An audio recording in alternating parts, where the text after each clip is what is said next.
The road had no end. That was the first thing.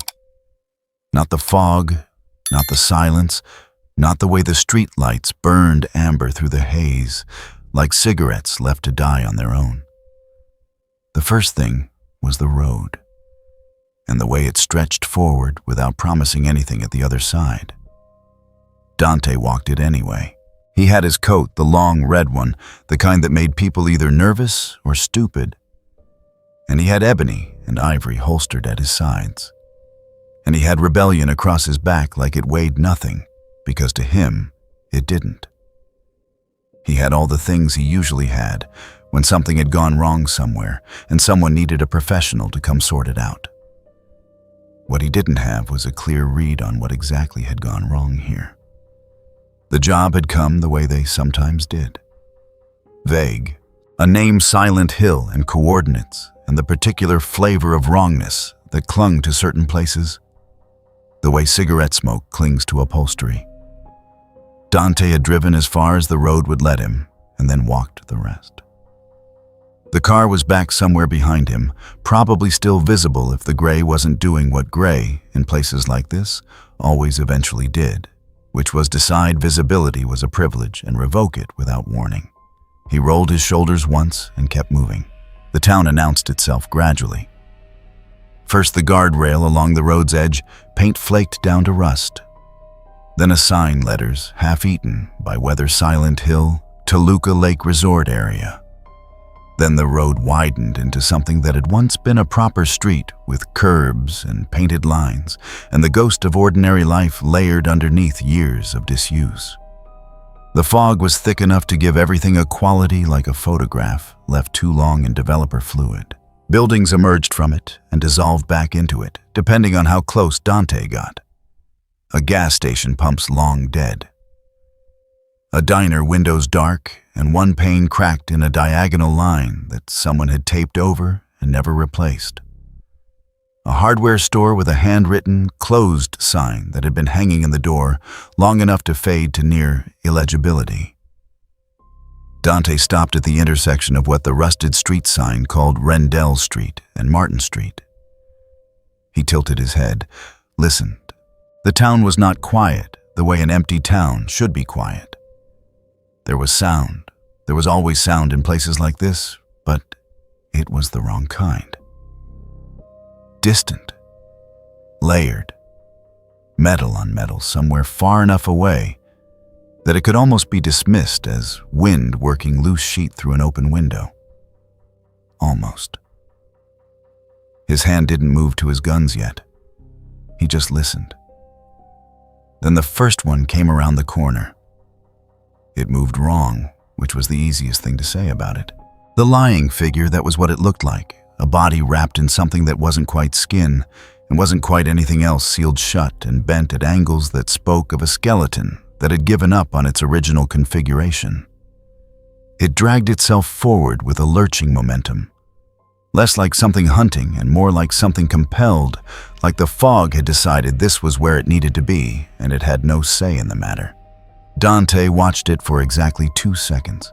Then Ebony came up and put 2 rounds through the thing's upper mass. The sound of the shots hit the fog and went nowhere. Sound didn't carry here the way it should. The lying figure dropped, twitched, and stopped moving. The fog swallowed the echo before it finished forming. Dante lowered the gun. He didn't holster it. 3 more came from the direction of the diner. He moved to meet them, rather than waiting, which was a habit he'd never bothered to break, because standing still in a place like this was an invitation. Ivory handled the first one at range shot placement clean and without ceremony. The second he closed on, sidestepped the lurching forward momentum, and let rebellion do the work in a single horizontal arc that didn't slow down.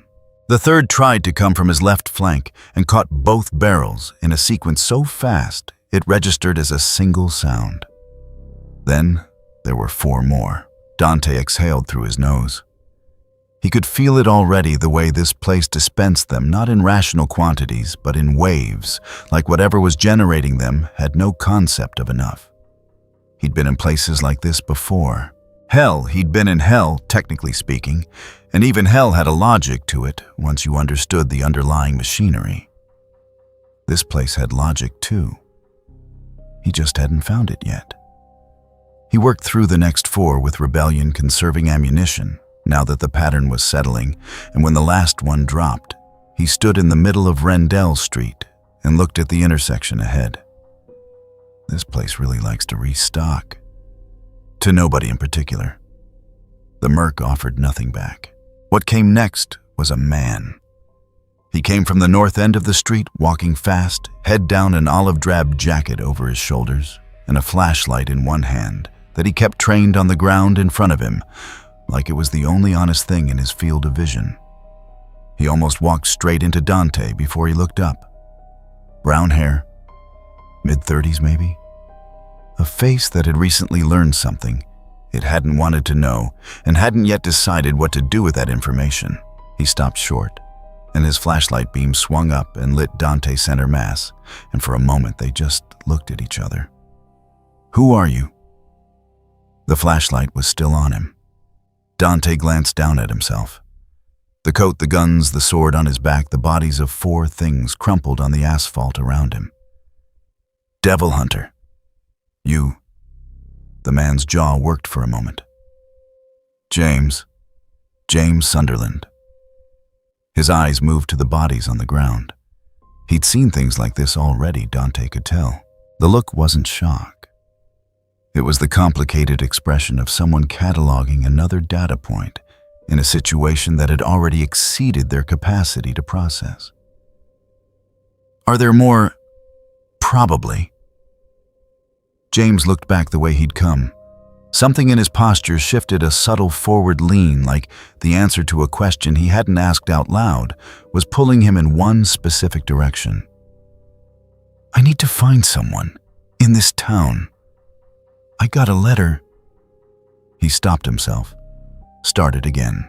"It doesn't matter. I'm looking for someone." That explains the jacket.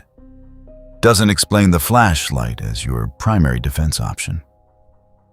"I have a radio." James held it up briefly.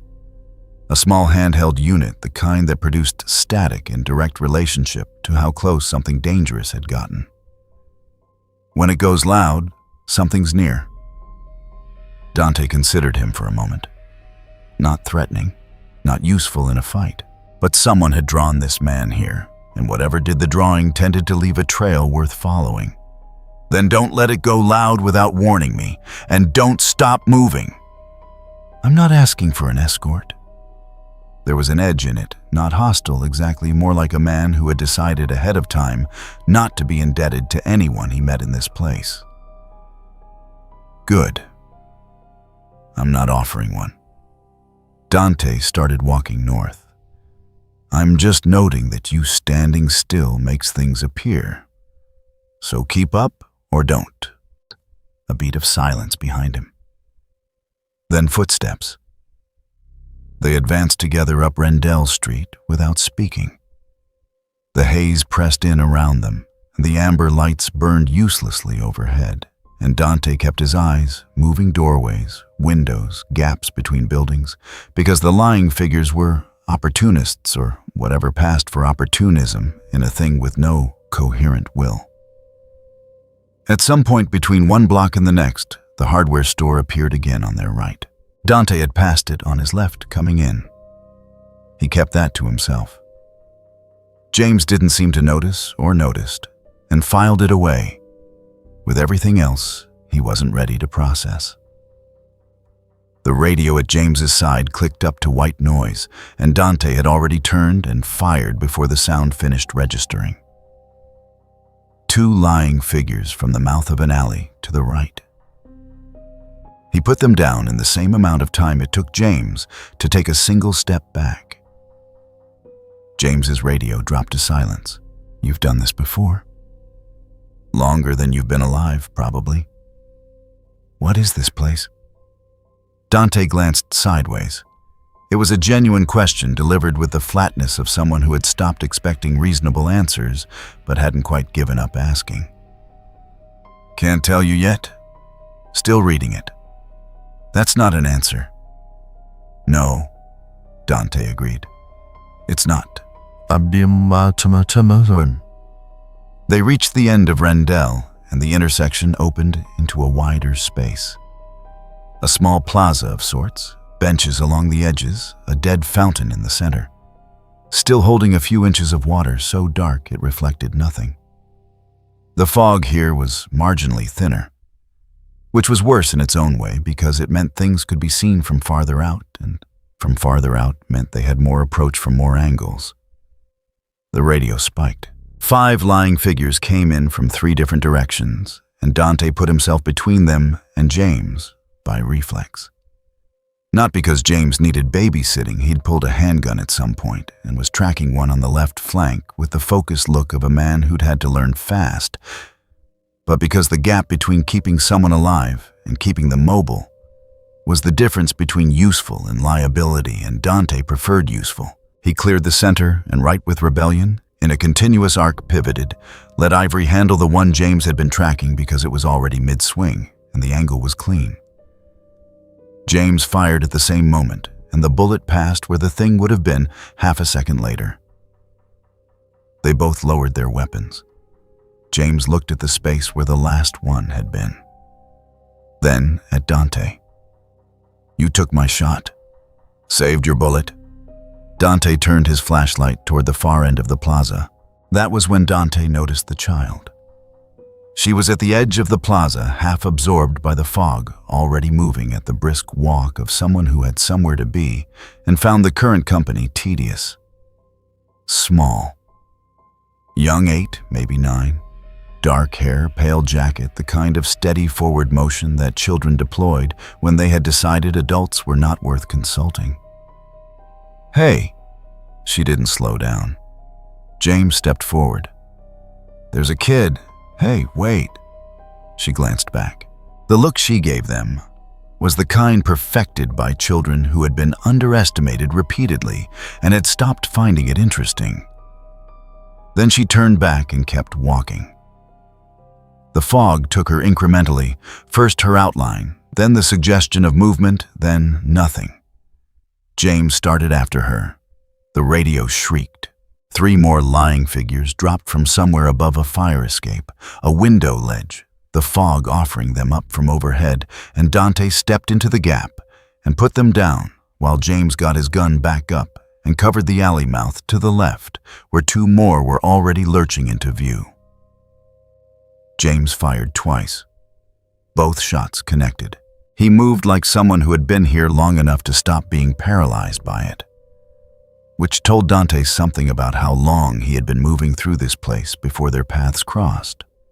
When the plaza was clear again, the girl was gone. James was still looking at the spot where she had been. She had walked straight through the space, where the last lying figure dropped straight through it, without breaking stride, without looking down like the ground. There was ordinary pavement, and nothing had ever been wrong with it. She's not scared. More to himself than to anyone. No. Dante had noticed that. Not the bravado of someone pretending, not the detachment of something that wasn't actually a child. Just a kid who didn't appear to be seeing what the 2 of them were seeing. She's not. James was quiet for a moment, thinking, not looking for comfort. Mary. The name came out low, pulled loose by something below intention. He caught himself recalibrated. I should keep moving. He started toward the far end of the plaza. Dante watched him for a moment, then followed. The road beyond the plaza turned south and then curved, and by the 3rd time it curved, Dante recognized the pattern they were looping. The layout was shifting behind them, not in any way the eye could catch directly, but the landmarks weren't lining up the way they should have. A mailbox that had been on their left was now on their right. A side street that should have intersected here was gone. Neither of them mentioned it. The road curved a 4th time, then the fog thinned slightly around a structure ahead. A residential building, 4 or 5 stories, the kind of post-war apartment block that had been built in multiples and had never quite accumulated enough individual character to be distinctive. A sign above the entrance, half the letters missing, read WODSIEAPRTMENTS. Dante stopped in front of it. The door was unlocked. It swung inward at his push with the particular lack of resistance of something that had been waiting. From somewhere deep inside the building, something metallic dragged itself across a floor. James came up beside him. The radio clicked once low and settled back into silence, not clear, but waiting. In there. Dante tracked the dark rectangle of the entrance. The dragging had stopped. Looks like, and walked through. The lobby smelled like standing water and something under it that water alone couldn't explain. Dante let the door swing shut behind him. The latch caught with a click that sounded too final for a building this far gone. James came in 2 steps later and immediately swept his flashlight across the space mailboxes along the left wall. Most of them hanging open, a staircase at the far end, a hallway to the right, swallowed by dark past the 10-foot mark. The radio at James's hip said nothing. That wasn't reassuring. Outside, the silence had come first. Then, the noise. Here inside, the quiet felt like something that had been placed deliberately. Stairs or hallway? I don't know this building. Neither do I. Pick one. James pointed at the hallway. Dante went first. The beam of James's flashlight caught the walls on either side, peeling paint the color of old teeth carpet runner that had separated from the floor along one edge and curled up like something trying to peel itself free. Door numbers 103, 105, 107. All shut. The hallway ended in a T-junction 20 feet ahead, both branches dark. They got 10 feet before 105 open. The mannequin came through fast, which was the thing about them. They moved in bursts, a stillness that snapped into sudden acceleration without any of the telegraphing that a living thing would give you. 2 sets of legs where the torso should have been, the whole assembly working like something that had learned locomotion from a diagram and gotten several steps wrong. It cleared the door frame and lunged. Dante sidestepped and put one round through the junction where the legs met the upper mass. The mannequin went down and kept moving anyway, scrabbling on the carpet, so he put a boot on it and finished the job with rebellion. Clean. 4 seconds start to finish. 107 opened while he was still stepping back. He swung Ivory up and put 2 shots in before it cleared the frame. The second mannequin folded against the door frame and slid. The door swung shut again like nothing had happened. James had his handgun out. He was covering the junction at the end. Clear. They moved to the junction. Dante checked right, James checked left. Right was a dead end. A fire door with a chain looped through the push bar, padlocked. Left extended another 30 feet to a second staircase, and beyond that, more doors. The padlock on the fire door behind them was gone when Dante looked again a second later. The chain was still there, draped through the push bar, but the lock had simply stopped being part of the arrangement. He filed it. Did not comment. Left. The second wave came on the staircase. 3 mannequins from above, they had been waiting on the landing, pressed flat against the wall in that terrible patience they had, and they dropped the moment Dante's boot hit the first step. He took the stairs fast rather than retreating, which was the right call in a stairwell, because backward movement gave them the high ground, and a stairwell was not a place to cede the high ground to anything. Rebellion came off his back in the same motion as the charge. The first mannequin he hit mid-air before it reached the landing, the arc of the blade carrying through into the second. The third got past him, and James shot it twice from the bottom of the stairs, both rounds connecting, and it went down on the carpet runner at Dante's feet. He looked up the staircase. Landing. A door marked Floor 2. The hallway beyond it, visible through the narrow window in the door, was dark. "Which floor?" James called from below. "Doesn't matter yet. It'll tell us." "What does that mean?" "It means the building decides, not us. Come up." James came up the stairs with the flashlight tracking the walls, and Dante watched him process that the way James's expression shifted from skepticism to something less certain when he reached the landing and looked back down the staircase and found that the bottom of it was gone. Not obscured by shadow. Gone. Below the third step was a flat gray surface that went nowhere.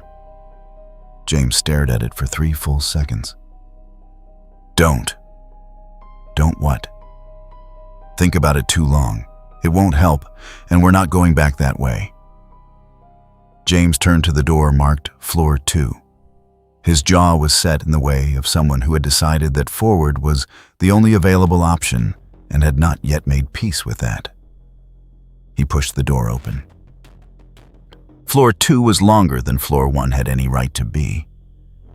That was the first thing James noticed, and Dante could tell he noticed it by the way the flashlight beam tracked the hallway ahead and then tracked it again longer, the second time, like James was hoping the measurement would change. It didn't. The hallway ran forward into dark for a distance that didn't match the building's exterior, footprint doors spaced further apart than they should have been, ceiling lower than the floor below. Room 201 was unlocked. Dante pushed it open and checked empty furniture pushed to the walls, carpet black with damp. A window on the far side glass intact, showing nothing but gray beyond it. Not the street below, just gray. He pulled the door shut. Room 203 locked. Room 205 open, but the room beyond was a wall. Not a room with a far wall. A wall immediately, as if someone had bricked up the frame from the other side and left the door as a formality. That's not a room. No, keep moving. The radio clicked. 3 of them this time. Lying figures, not mannequins, dropping from the far end of the hallway, where the ceiling had apparently provided concealment, or the building had simply arranged for them to materialize at the useful moment. They moved with that compelled sealed body lurch that made their trajectory predictable to Dante, and deeply wrong to look at. He went at them in a straight line down the corridor. Ebony and Ivory clearing the first 2 at range with a speed that made the gunshots sound like a single extended note. Then closed the last 5 feet on the third and took it apart with the blade. The whole sequence left him at the end of the hallway, which opened into a small common area, a laundry room. Machines long dead, a folding table, a window looking onto the same featureless gray as the one in 201. He turned around. The hallway behind him was half the length it had been. James was 15 feet away, where he should have been 60. The doors they'd passed were gone. The hall had compressed while Dante's back was turned, folding itself into a shorter configuration, the way a sleeve rolls up. James looked at the walls on either side of him, then at Dante. It moved. Yeah. The hallway moved. Yeah. James was quiet for a moment, processing. The flashlight beam drifted to the laundry room door behind Dante, to the window with its gray nothing beyond, back to the compressed hallway. Mary, very quietly. Then louder. She'd have known this building. She grew up near. He stopped. She knew this area. Dante kept that to himself. That was information he didn't have context for yet, and commenting on it would have been the wrong move regardless. He crossed the shortened hallway and tried the door at the near end. It opened onto another staircase, this one going down. Thought we came up. We did. They went down. The 4th wave was in the room with the boarded windows. They came through on the same level as the staircase exit, a room that had been a common space. Once chairs overturned a television on its side. In the corner, 3 of the 4 windows boarded from the inside with planks that had been nailed without any particular care for alignment. The 4th window was intact, and showed gray. 4 mannequins. 2 came from behind an overturned table. 1 from a closet that Dante had clocked when they entered, 1 from the ceiling. It had been up there somehow, in the dark above the door, and it dropped behind James. Dante pivoted and put a round past James's shoulder that took the ceiling one in the upper assembly before it connected. James flinched at the report. Understandable. The range was about 8 inches from his ear. Sorry. He didn't sound it, already moving on the table pair. Rebellion threw both in a single diagonal arc weight and follow-through, doing the work that precision would have taken longer. The closet one made it 3 steps before Ivory ended the approach. 4 seconds. The room was still. James lowered the arm he'd thrown up by reflex. He looked at the mannequin on the floor behind where he'd been standing. Back at Dante. 8 inches. You're fine. 8 inches. You want to complain? Or you want to find the stairs? Dante holstered Ivory and checked the room's 2 exits. The door they'd come through was a wall now. The other door, at the far end past the overturned table, was still a door. There's your answer. James crossed the room and didn't say anything else about the 8 inches. Good instinct. The 5th wave came in the dark. It was not darkness from a power outage or boarded windows. It was darkness the building produced directly. Dante had rounded a corner in what should have been a corridor connecting to another staircase, and the lights went, and when they went, they took the geometry with them. Not pitch black, a dark that had texture that pressed back when you moved through it. That made sound behave differently. Footsteps too loud, the radio's static too close, the distant dragging too far. James's flashlight cut a cone that stopped shorter than it should have. The radio maxed out without warning. Dante stopped moving and waited. In dark like this, in a building like this, waiting was more useful than advancing blind. He could hear them. The particular quality of the noise, lying figures made when they were proximate, the sealed body sound, the wet drag of the wrapping on floor. 3, maybe 4. Circling rather than charging, which was unusual. Stay behind me. Already am. James from directly behind his left shoulder. Dante let them come to him. The first one he tracked by sound alone and met it with the blade before it reached striking distance. The second came from the right, and he took it with ebony at contact range, the muzzle flash painting the dark white for a half second, in which he counted 2 more, one stationary, one moving fast from the left. He spun toward the fast one and caught it with Rebellion in the backswing. The stationary one never moved. It was still there when the dark lifted as suddenly as it had arrived.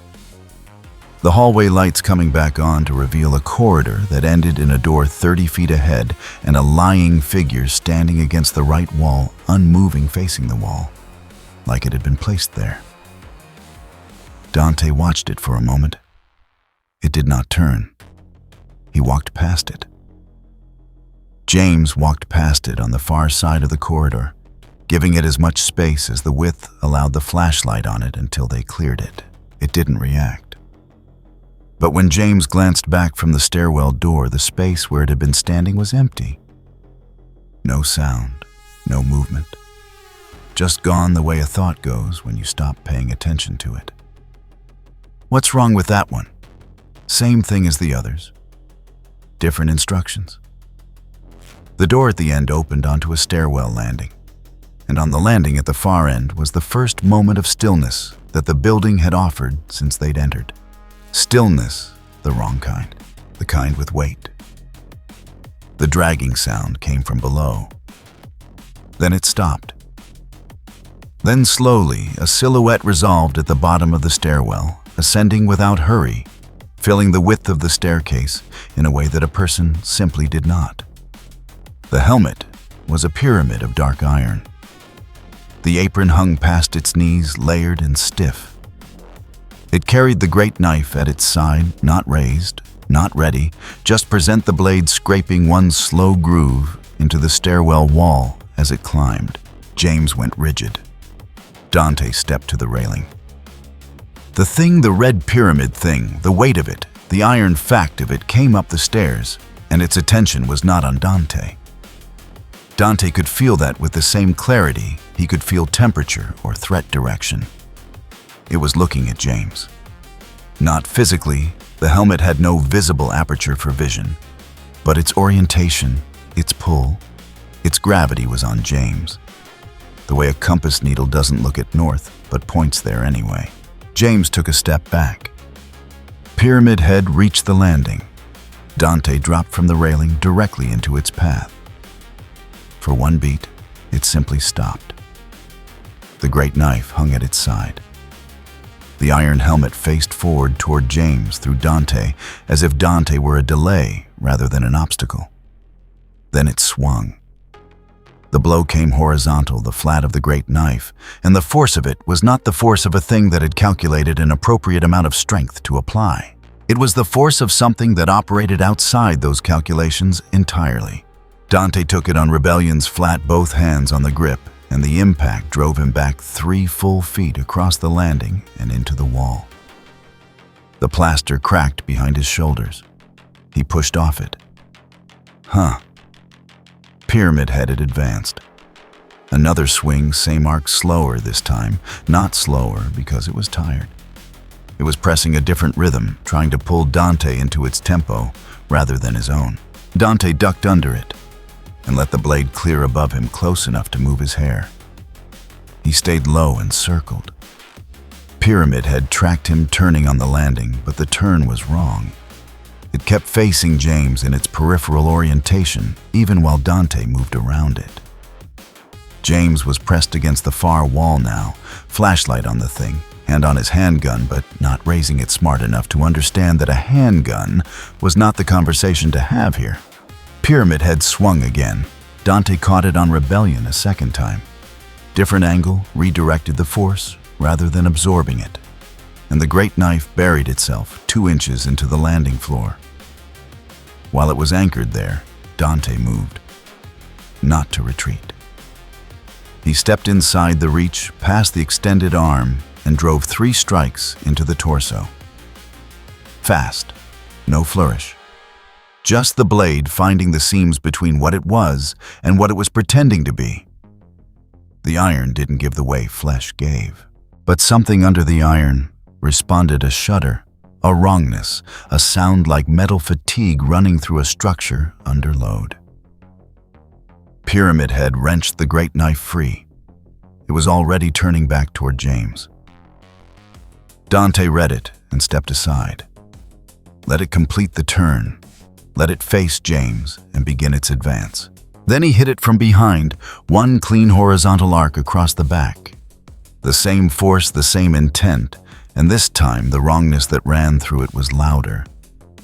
And the silhouette seemed for a moment less solid, less material, like the edges of it were separating from themselves. It took 2 more steps toward James. Then it slowed. Then it stopped. The air around it had a quality like static, like a signal losing its source. The great knife touched the floor. The silhouette held its shape for another 3 seconds. And then came apart, not violently, not with any drama, just a dissolution, a dropping of the form. It had been holding the pieces of it sinking into the building's ambient dark, the way fog sinks into ground. The landing was empty. James had not moved. His back was still against the far wall flashlight on the space, where Pyramid Head had been breathing that he was working to make look controlled. Dante rolled his right shoulder once. The wall had left its mark, a pressure across his shoulder blades that would not last long but was currently present. He kept that to himself. It's gone. For now. James knew. That much was clear from the delivery, not a guess, not a question. Yeah. Dante clocked him. You've seen it before. It wasn't a question. James's reaction on the landing had been fear, but not surprise. He knew what that thing was, or knew what it meant for him, even if he couldn't name the mechanism. It follows you, not me. Keep that in mind. James tracked the floor where the great knife had scored its groove. Mary, very quietly. The name again pulled out by association rather than intention. He pushed off the wall. There has to be a way through this building. Dante checked the stairwell. Down was where the thing had come from. Up was unexplored. Up and went. The last wave was almost an afterthought. 2 more mannequins in the corridor on the 3rd floor, or the floor the building was currently calling its 3rd floor, and Dante cleared them in the time it took James to get through the stairwell door. Ivory, twice. Done. The corridor terminated in a door that should have opened onto a landing. Instead, it opened onto a hallway with blue carpet and different colored walls and numbers that started over at 101. James read the sign above the door. Blue Creek Apartments. Different building? Same building, different configuration. He stepped through. The door behind them closed, and when James tried the handle a moment later, it turned without resistance. But the frame opened onto a wall of solid concrete, no seam, no give, no suggestion that a door had ever been part of the arrangement. James let the handle go. Dante was already moving up the new hallway, ebony loose in his hand, reading the door's same spacing as Woodside had started with before the building had begun rearranging its own interior dimensions. The radio at James's hip was quiet. The gray beyond the windows at the end of the hall showed nothing. Somewhere below them, very distant, something dragged across a floor. It's down there. It'll come up when it's ready. Dante checked the first door on the left. Locked. The second. Locked. The third opened. Inside a room that smelled like someone had lived in it until very recently, or had been made to look that way. A coat on a hook shoes. By the door, a calendar on the wall, open to a month that had come and gone. Mary knew this area. You mentioned that. She grew up near the lake. James's voice was careful now, measuring every word before releasing it. We used to come here, before she got sick. Dante kept moving, pulled the room's door shut and tried the next. She's been gone 3 years. To the hallway, or to himself. She wrote me a letter, said she was waiting for me, in our special place. A pause. I know how that sounds. Doesn't sound like anything. I've worked a few cases like that. James read him for a moment, something in his expression shifting, not quite surprised, more like recalibrated. What happened? Different town, different letter. Dante tried the next door. Open. Another impossible room. The window here was at floor level, showing an aerial view of the street 3 stories below, which was not where the 3rd floor should have been, in relation to the ground. He let the door swing shut. I found what I was looking for. Usually wish I hadn't. It was the most he'd offered. He didn't add to it. James was quiet for the length of the next 2 doors. Then, is she here, Mary? Is that something that can happen? Told you. Still reading it. Wish? That's the same answer. Same question. The hallway ended at a staircase going down. The sign on the wall at the landing. Black letters on a yellowed background read, Blue Creek Apartments, lower levels. Below that in handwriting, added later, someone had written, Don't go down at night, and then crossed it out. Dante clocked the crossed out words. Somebody had the same idea. James from behind him. Didn't help them. Probably won't help us either. Come on. The stairwell took them down. The dragging sound below had stopped. The gray light from the windows neither strengthened nor faded. Somewhere in the arrangement of floors, that this building had decided to have something was waiting with the patience of a thing that did not experience waiting the way living creatures did. And James Sunderland followed a man in a red coat down a staircase, in a building that kept changing its mind about what it was, because going forward was the only direction that made any sense anymore. And because somewhere in this town, his wife had sent him a letter, and he had come. Blue Creek smelled different from Woodside. Not better. Just different, older, more settled into its own wrongness, the way a wound smells different depending on how long it's been left alone. The carpet in the ground floor corridor was a darker blue than the sign above the entrance had implied, and it absorbed the beam of James's flashlight without giving much back.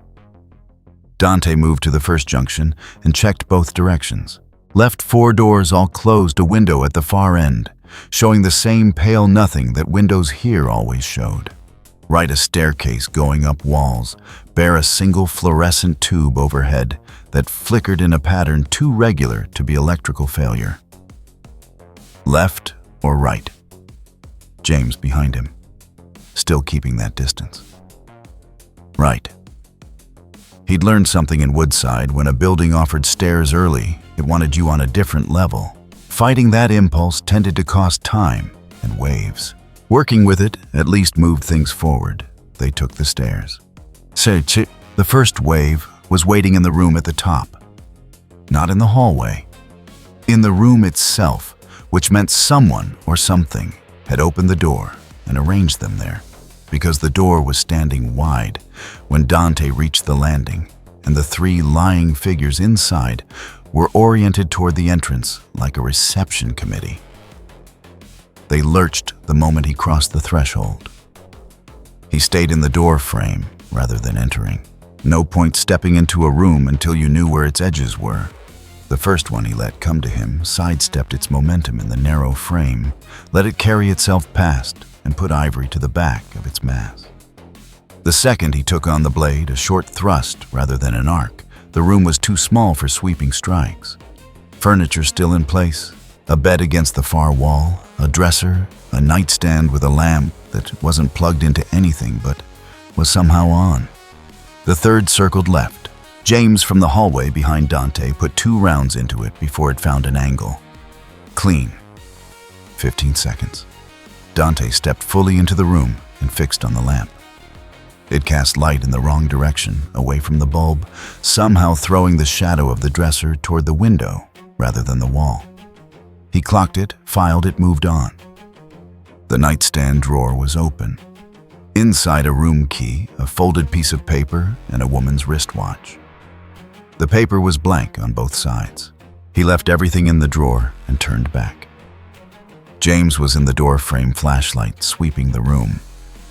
His radio was quiet. There's another staircase at the end of the hall. Goes up again. How many floors does this building have?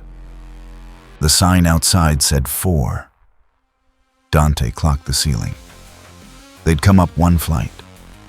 The staircase in Woodside had taken them places that staircase had no business going.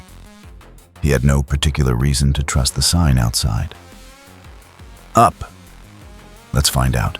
Daga. The second wave came through a wall. Not through a door that had been hidden by wallpaper. Not through a panel that swung on hinges. Through the wall itself, the plaster in the corridor between the 2nd and 3rd floors simply admitted them. 3 mannequins stepping through solid surface, the way a hand pushes through water, the material closing behind them without a seam. James made a sound behind Dante.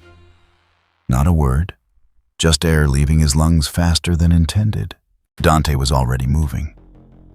The corridor was narrow, 2 people wide, at best, which meant the mannequins had limited lateral space to work with, which meant he could funnel them. He took the first one at the edge of its reach. Rebellion Horizontal kept walking into the follow-through, so the second caught the backstroke. The third got a step closer before Ivory closed the argument. He turned. The wall behind them was solid, unmarked. The plaster showed no stress, no seam, no trace of passage. James had his gun up, aimed at the wall, which was a reasonable response to what he'd just seen, and also completely useless. Lower that, James lowered it slowly. It came through the "I know. That's not I know." Dante checked the radio at James's hip, still quiet. He started toward the stairs. "Keep moving. When it goes loud, tell me early." James fell in behind him. The flashlight threw their shadows long up the staircase wall. Two shapes ascending into a floor that announced itself as the third, with a number plate that had been installed upside down. The three hanging inverted, and no one had corrected it. Or perhaps no one had ever been in a position to notice. Tanru, she was standing at the end of the third-floor corridor. Dante saw her first because he was in front, and because his read on threat direction was calibrated for things that moved wrong or smelled wrong. And she did neither. She stood still facing them, and the stillness was human stillness, and the smell was perfume, and something underneath it that was not quite perfume. Blonde hair to her shoulders, a streak of pink at the end. Red cardigan, the color dark enough to be almost brown in the corridor's bad light. A choker at her throat. She was watching James. James walked into Dante's back because Dante had stopped.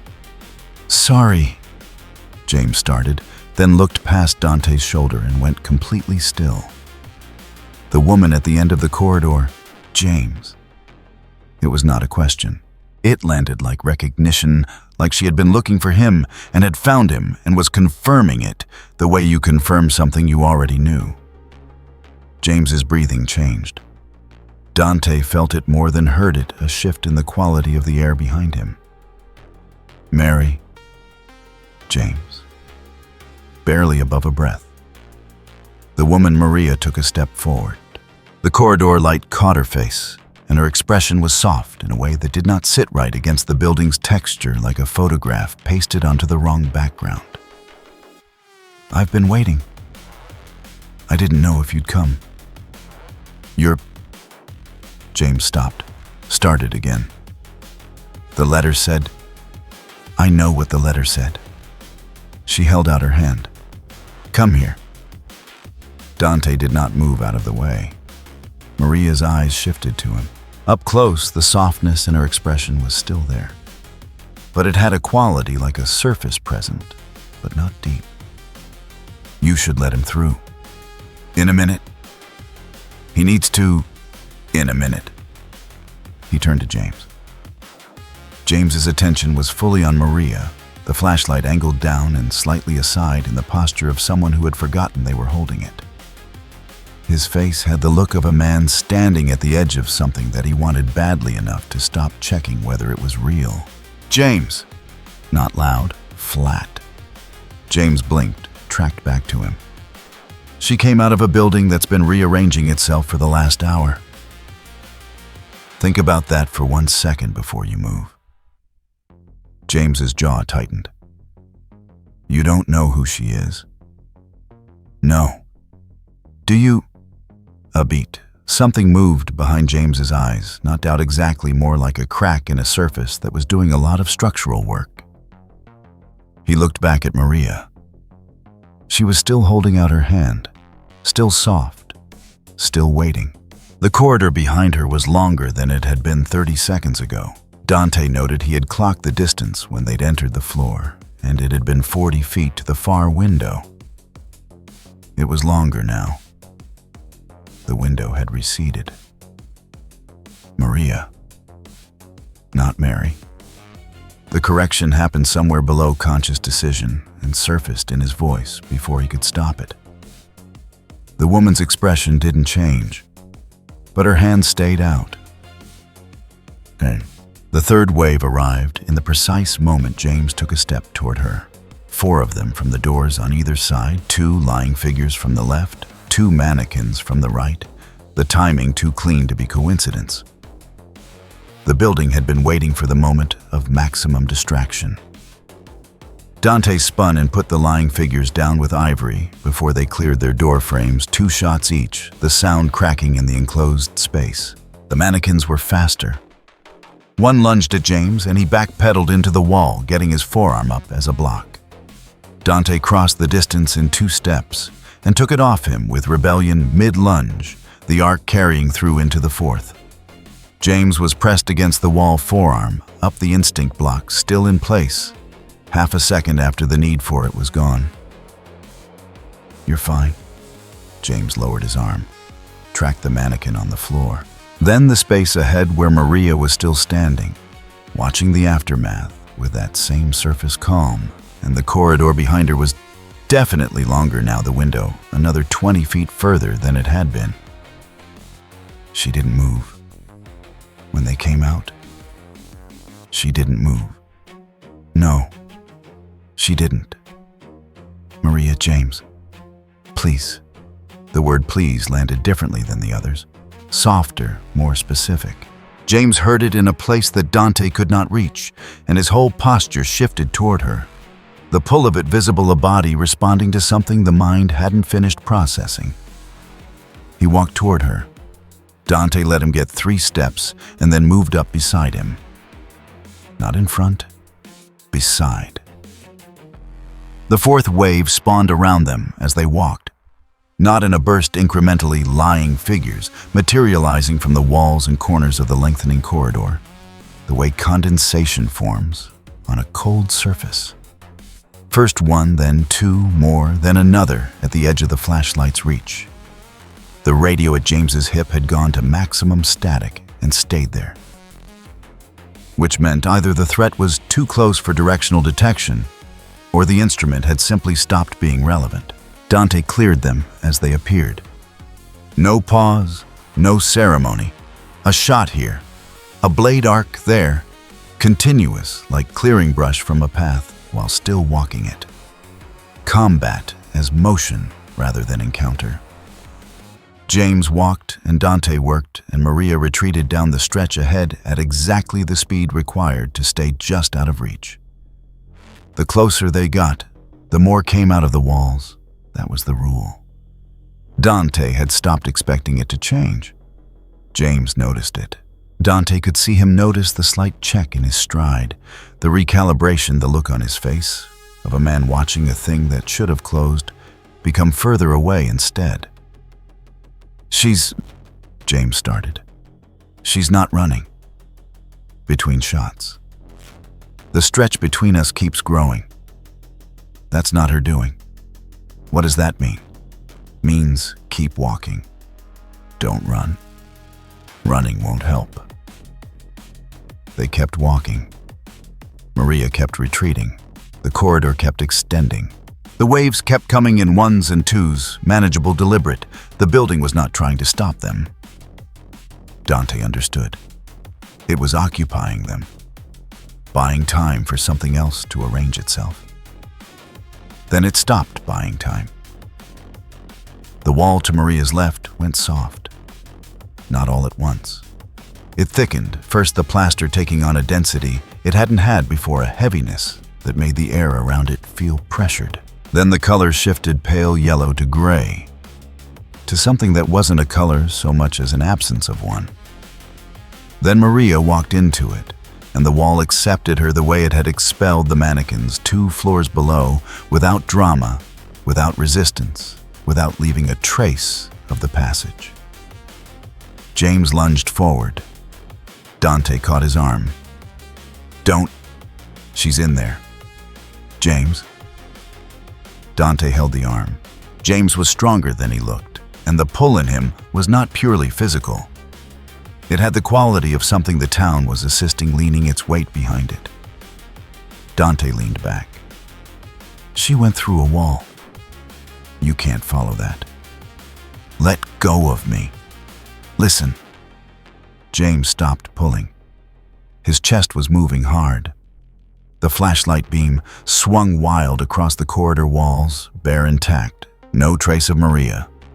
The plaster as solid and indifferent as it had always been. "Listen." Quieter this time. James listened. From somewhere behind the wall where Maria had gone, muffled, directional, real her voice. A single sentence, the words crushed by distance and plaster into pure cadence. Almost nothing came through. But one word did, or the shape of one word, his name, James. The way she said it was the way Mary had said it in a specific register he had not heard from anyone else in 3 years. Then the wall cracked. Not from pressure. Not from anything Dante or James had done. A hairline fracture running from floor to ceiling and through it for 1 second. Light the wrong color, the amber of sodium lamps, the orange of emergency lighting. And then the crack sealed. And the wall was solid and there was nothing. Dante released James's arm. James stood at the wall. His free hand came up and pressed against it, palm flat, like he was checking for heat. There was none. The plaster was cool and gave nothing. She's alive. Not a question. The architecture of a decision, a conclusion he had built a load-bearing wall around and was not going to let anyone examine the foundation. Dante kept that to himself too. There's a door at the end. The corridor had stopped extending at some point during the last push 40 feet to the far wall, now fire exit sign glowing red above a push bar. We can't go backward. The staircase won't take us back to where she was. That's already somewhere else. James turned from the wall slowly. The hand came away last reluctant, like leaving cost something. She said she'd wait for me. Then she'll wait. Dante moved toward the fire door. Come on. Shut. The fifth wave hit them on the other side of the door. Brief. 3 lying figures in a stairwell.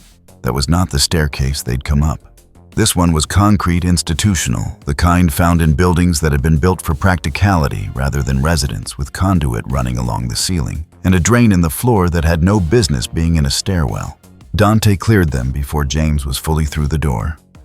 Rebellion in one hand, ivory in the other, the 2 weapons finding separate targets in the same half-second. Then it was quiet. The stairwell went down. 1 flight. At the bottom, a door with a vertical slit window in its upper half, and through the glass, visible in slices, white tile. A reception desk, the corner of a sign that read, Brookhaven Hospital Admissions. James came up beside him and peered through the glass. That's a hospital. Yeah. We were in an apartment building. Yeah. James checked the door at the top, no handle on this side. The floor drain. The conduit on the ceiling, the door below with its hospital sign. Then very quietly to no one in particular, she's still alive. On the floor of the stairwell at Dante's feet, where nothing had been, when they'd entered a single groove in the concrete wide and deep, the kind a very large blade might leave, if dragged without concern for the surface. Fresh. The concrete dust at its edges was still settling. Dante clocked the groove, tracked the door below, reached past James and pushed it open. The hospital smell hit them immediately. Antiseptic over something older. Something that antiseptic had been applied to without success. James stepped through without being told. His hand came up once briefly toward the wall where the groove ended, then dropped. He didn't look back. The admissions desk had not been staffed in a long time. That was the polite reading. The less polite reading was that whatever had last occupied the chair behind the desk had left in a direction that wasn't any of the 4 visible exits, because the chair was overturned and the floor around it showed damage that Dante chose not to examine closely. The fluorescent panels overhead gave off light in the color of old paper. Half of them were dead. The ones still running flickered at irregular intervals, long enough apart that your eyes adjusted to the brightness before the next drop into near dark. James came through the door behind him, took in the lobby, said nothing. The radio crackled once low and went quiet. Staircase or the hallway? The hallway goes left. His voice had the controlled flatness of someone rationing their reactions. Right goes somewhere too. The sign says pediatric ward. Dante scanned the sign, arrow pointing right, black letters on yellow, clean enough to read. He tracked it to the far end of the lobby where a set of double doors stood slightly open, light beyond them, a different quality, dimmer. More amber, the color of a ward running on backup power. Left. The first nurses were standing in the hallway, not moving. 3 of them spaced roughly 10 feet apart, facing the far wall in a posture that was almost clinical, almost the way a scarecrow is almost a person. White uniforms gone gray, with whatever the hospital had been doing to its interior since it stopped being a hospital. Their heads moved slightly, a constant low oscillation, like something running a process that required physical expression. Dante didn't wait for them to turn. Ebony came up, and he put 2 rounds into the nearest before it completed its turn. The shots tight and sequential, then crossed the distance to the second, while the third was still orienting. Rebellion in a short arc, not the sweeping horizontal he used in open space, a compact vertical that the hallway width allowed. The third got its arms up before he reached it, which was the thing about the nurses. They were faster than they looked, and they had reach, and they understood angles in the specific horrible way of things that had once been designed around human bodies, and now were designed around something else. He took a glancing strike across the forearm, redirected the momentum, put it down. 3 seconds. James hadn't moved from the lobby threshold. Coming. James came. Dude, the second wave arrived at the T-junction 30 feet ahead. Both branches simultaneously, 2 from the left, 2 from the right, the timing coordinated in the way that suggested the building had been watching the lobby and had waited for the precise moment of forward commitment. James's radio went to maximum static in the same half-second. He backpedaled 1 step and raised his handgun. Left side. Dante was already moving right. He took the right pair with Ivory in a continuous pull. 4 shots, the muzzle flash strobing the junction, white, white, white, white. Behind him he heard James's handgun, twice 1 shot connecting by the sound of it, the second a miss. Then a 3rd shot, steadier. James had taken a breath between the second and third. Learning.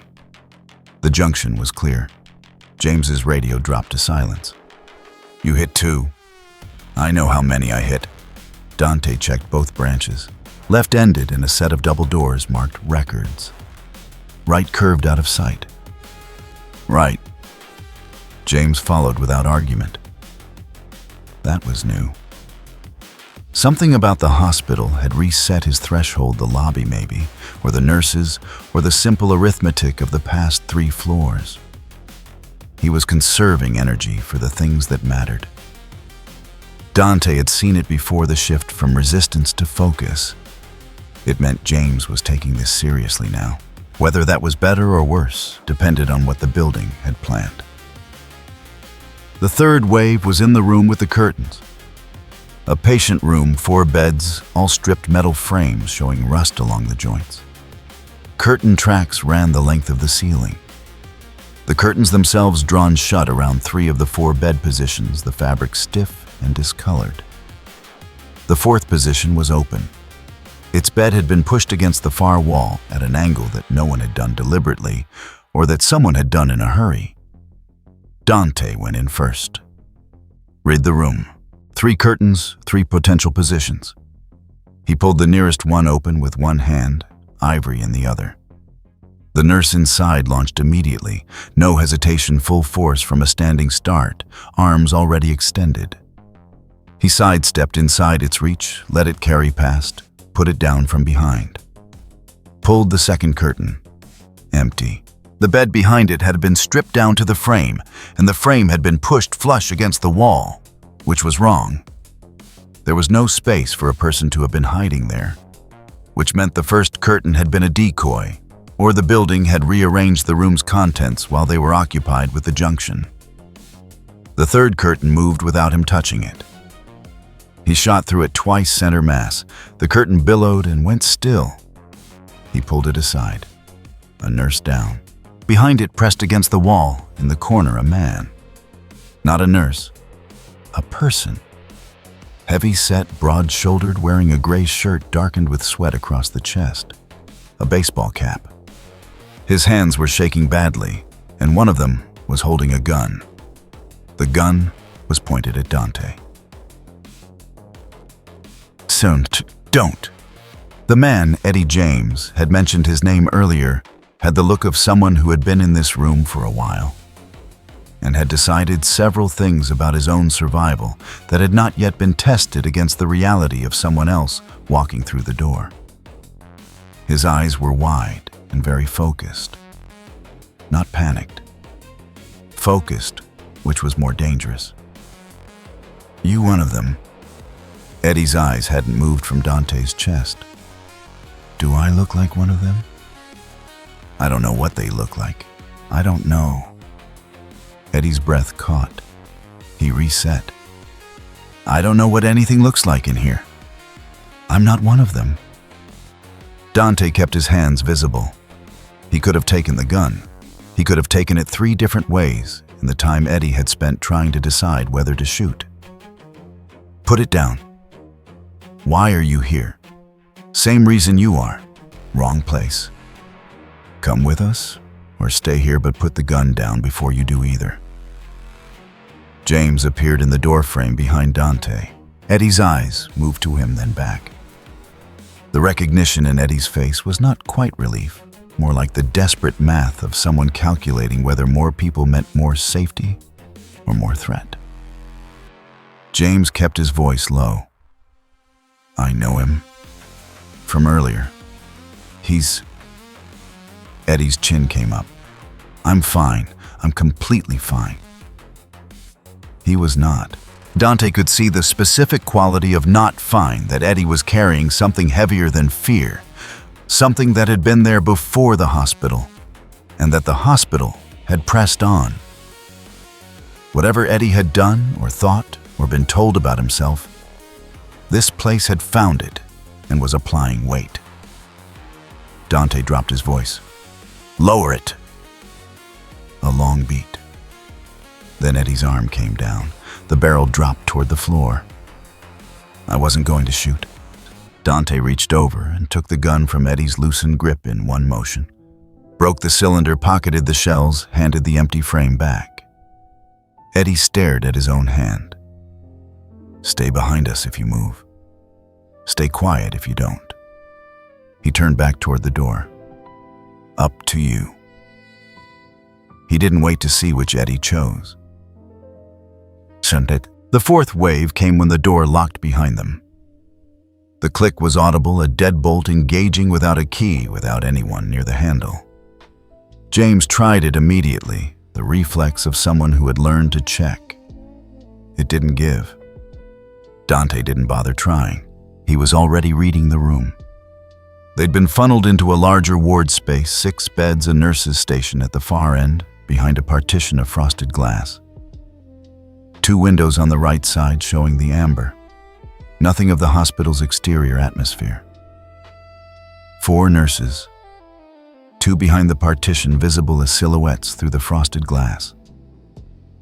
2 between the beds. He took the near pair, first efficiently, rebellion through both in a sequence that used the bed frames as positioning guides. The partition pair came through the door in the partition side before he'd finished, which meant they'd been moving on cue, which meant whatever was coordinating them had a read on his timing. He adjusted. Met the first one at the partition door with a check that redirected its momentum sideways into the door frame, Ivory finishing the exchange at contact range. The second he let swing, let the arc extend past him, stepped inside it, ended it. The ward was quiet. The locked door behind them clicked open on its own. James checked it. It swung freely. He turned back into the room. "It locked us in so we'd clear the room." "Yeah. That's..." He stopped, searched for the word, and seemed to decide there wasn't one adequate to the situation. "Yeah." The signage on the wall near the partition had been pointing toward the stairwell when they'd entered. Now, it pointed toward the windows. Dante clocked the change without comment and went toward the stairwell anyway. because the sign was giving directions, and anything giving directions in this building was working against them. Eddie was gone when they came back through the patient room. The curtains were still open, the bed still pushed against the wall. No sign of which direction he'd gone, no sound of footsteps. The shells Dante had pocketed were still there. He checked so Eddie hadn't doubled back for them. Just gone the way people went in this building, absorbed into a different level of its logic. James paused in the doorframe and checked the room. He'll be okay. It sounded like something he needed to believe about someone directed at Eddie because Eddie was available. He moved to the stairwell. The fifth wave found them in the dark. The stairwell lights went before they reached the landing. Not the gradual flicker of power fluctuation, but a sequential extinction bulb by bulb, moving down the stairwell ahead of them like something descending with a purpose. By the time they hit the second-floor landing, there was no light source except James's flashlight, and the flashlight beam was doing something wrong. Cutting shorter than its range should have permitted stopping at a distance that left the turns ahead unlit.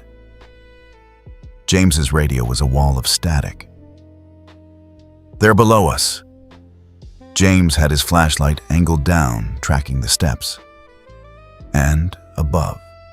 Dante could hear them, the soft, irregular percussion of nurse movement shoes on tile in the stairwell above and below both. "Keep the light on the stairs in front of you. Don't stop." They went down fast. Dante let James set the pace. James knew his own footing, and slowing to match him would cost more than it saved, and the nurses hit them on the lower landing without the radio giving any warning. 4 of them, the stairwell dark enough that he was working by sound and instinct. 3 waves through the building with no map and no ceiling, and now 4 nurses in the dark. Enough. He triggered Devil Trigger. The stairwell went high contrast. Every edge precise, the nurses' positions, registering like objects in a lit room, the dark collapsing into something his eyes could actually use. Power moved through every joint, and the next 4 seconds were not a fight so much as a correction. 2 nurses on the landing, ended by rebellion in a single committed arc. 2 more on the stairs below, dispatched with ivory, before they oriented to the change in the room's temperature. Devil Trigger faded. The dark came back, but the landing was clear. James had his back against the stairwell wall. His flashlight was pointed at the space where Dante was standing. Not quite at him. The beam slightly off-center, in a way that suggested his hand wasn't entirely steady. What? Not a question. The flattest possible response to something that had no category. Keep moving. What was that? Moving. Dante started down the final flight. Now. A beat of silence. Then James followed, and his footsteps were different after that, carrying a specific quality, the sound of someone recalibrating not just a situation, but a companion. The 6th wave was waiting on the other side. 6 of them, more than any single room, had held arranged in a loose arc across a corridor that was wider than the floors above, underground infrastructure pipes running the ceiling. The floor concrete rather than tile, a drain down the center. The nurses here moved differently, less clinical, more purposeful, like something about the basement had changed their operating parameters. Dante didn't analyze it. He moved. Gunslinger logic, in a wide space, stay mobile. Use the distance. Don't let them collapse the arc. Ebony and ivory in alternating pulls. Continuous motion, no fixed position, the way he'd worked open spaces 100 times before, in places that were trying very hard to kill him and had so far failed to manage it. 3 down before the arc could close. 2 more as they pivoted to track his movement. The 6th got close enough to matter, and he let it close. The last 2 feet took the strike across his left forearm on Rebellion's crossguard, put ivory under its arm at contact range. Done. The corridor was clear. The pipes above him dripped something that wasn't water onto the concrete. The drain was blocked. James came through the door behind him, gun up, and found nothing to shoot at. He lowered it and read the space pipes drain the corridor, extending forward into dimness. A set of heavy doors at the far end with a push bar and a sign above them that might once have read maintenance. But the first 3 letters had corroded away, leaving only Nance in faded paint. There's no way back up.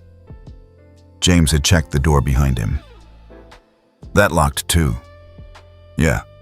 Dante tracked the forward stretch. The air down here was different, colder, with a movement to it, a circulation that didn't match the sealed environment above. Something on the far side of those doors was connected to open space, or what passed for open space in this arrangement. There's no out, only through. James was quiet for a moment, a person not looking at the thing they're thinking about. Maria was here. He stopped. Somewhere in this building. He stopped again. I felt it, and Dante had nothing useful to offer on that.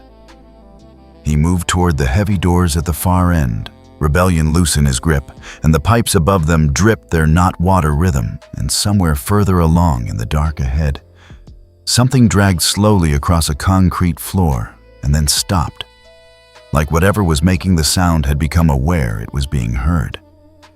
James followed. The doors swung open on a passage that smelled like cold stone and old water, and something else underneath both of those, the particular smell of a place that had been underground for a very long time, and had stopped pretending it was anything other than what it was. Toluca Prison was somewhere in that dark. The building had decided this was the way there, and buildings in Silent Hill that made decisions tended to be right about them, even when right meant something you didn't want. Dante went through first. The doors swung shut behind James with a sound like a conversation ending. The passage let them out into cold. Not the cold of poor insulation or broken heating. The cold of stone that had never been warm, that had been built without any intention of warmth, that had absorbed decades of the particular human misery unique to confinement, and now radiated it back as temperature.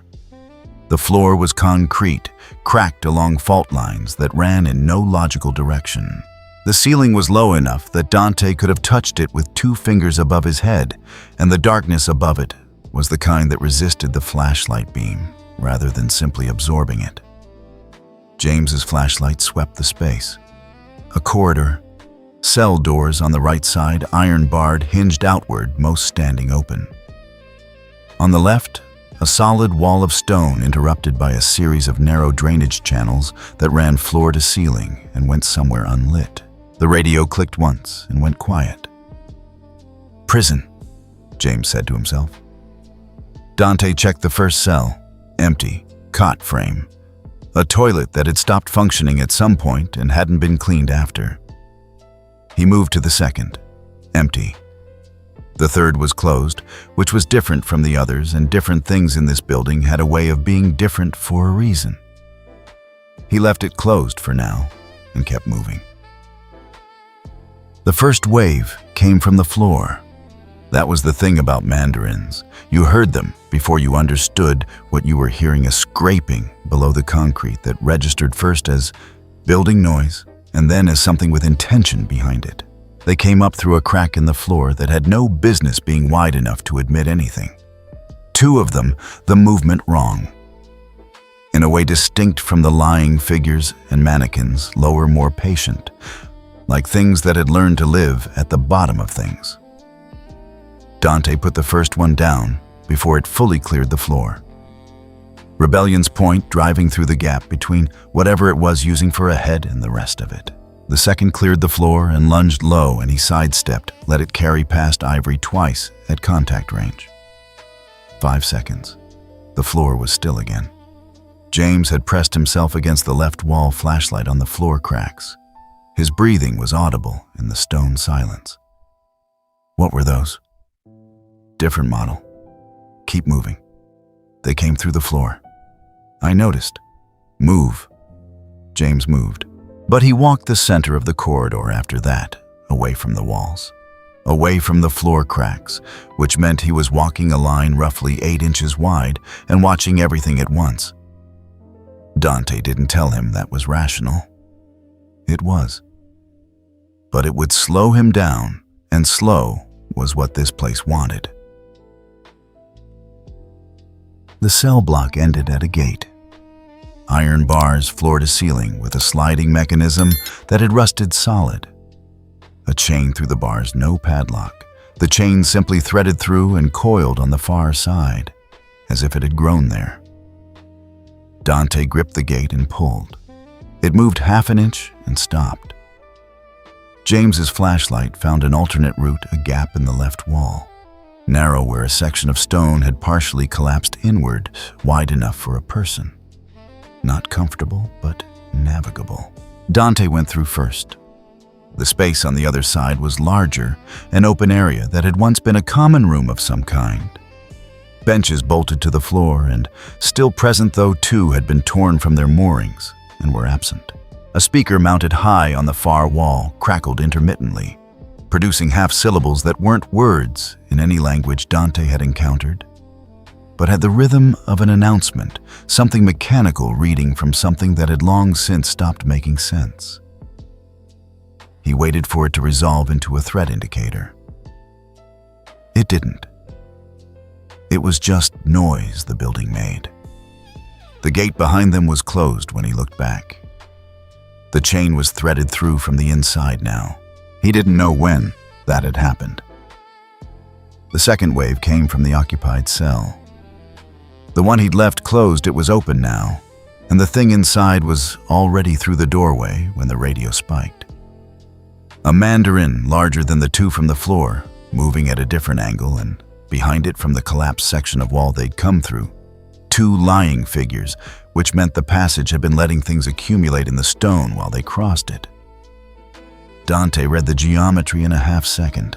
3 targets open space benches as obstacles or covered depending on how it played. He went at the mandarin first because it was closer and because the lying figures were still oriented toward the gap and hadn't found the angle yet. Rebellion threw the mandarin in a single committed downstroke that used the thing's own movement to pull the strike home. Pivoted, ebony and ivory handling the two at the gap in overlapping pulls. 3 shots total, the third redundant but insurance. The room was quiet except for the speaker. James had the handgun up covering the ceiling. Smart reflex given what the floor had done earlier. "Check the ceiling," Dante asked. "There's a crack up there." He looked. There was. A stress fracture running the length of the room overhead. He listened for the scraping. Nothing yet. Move before it decides.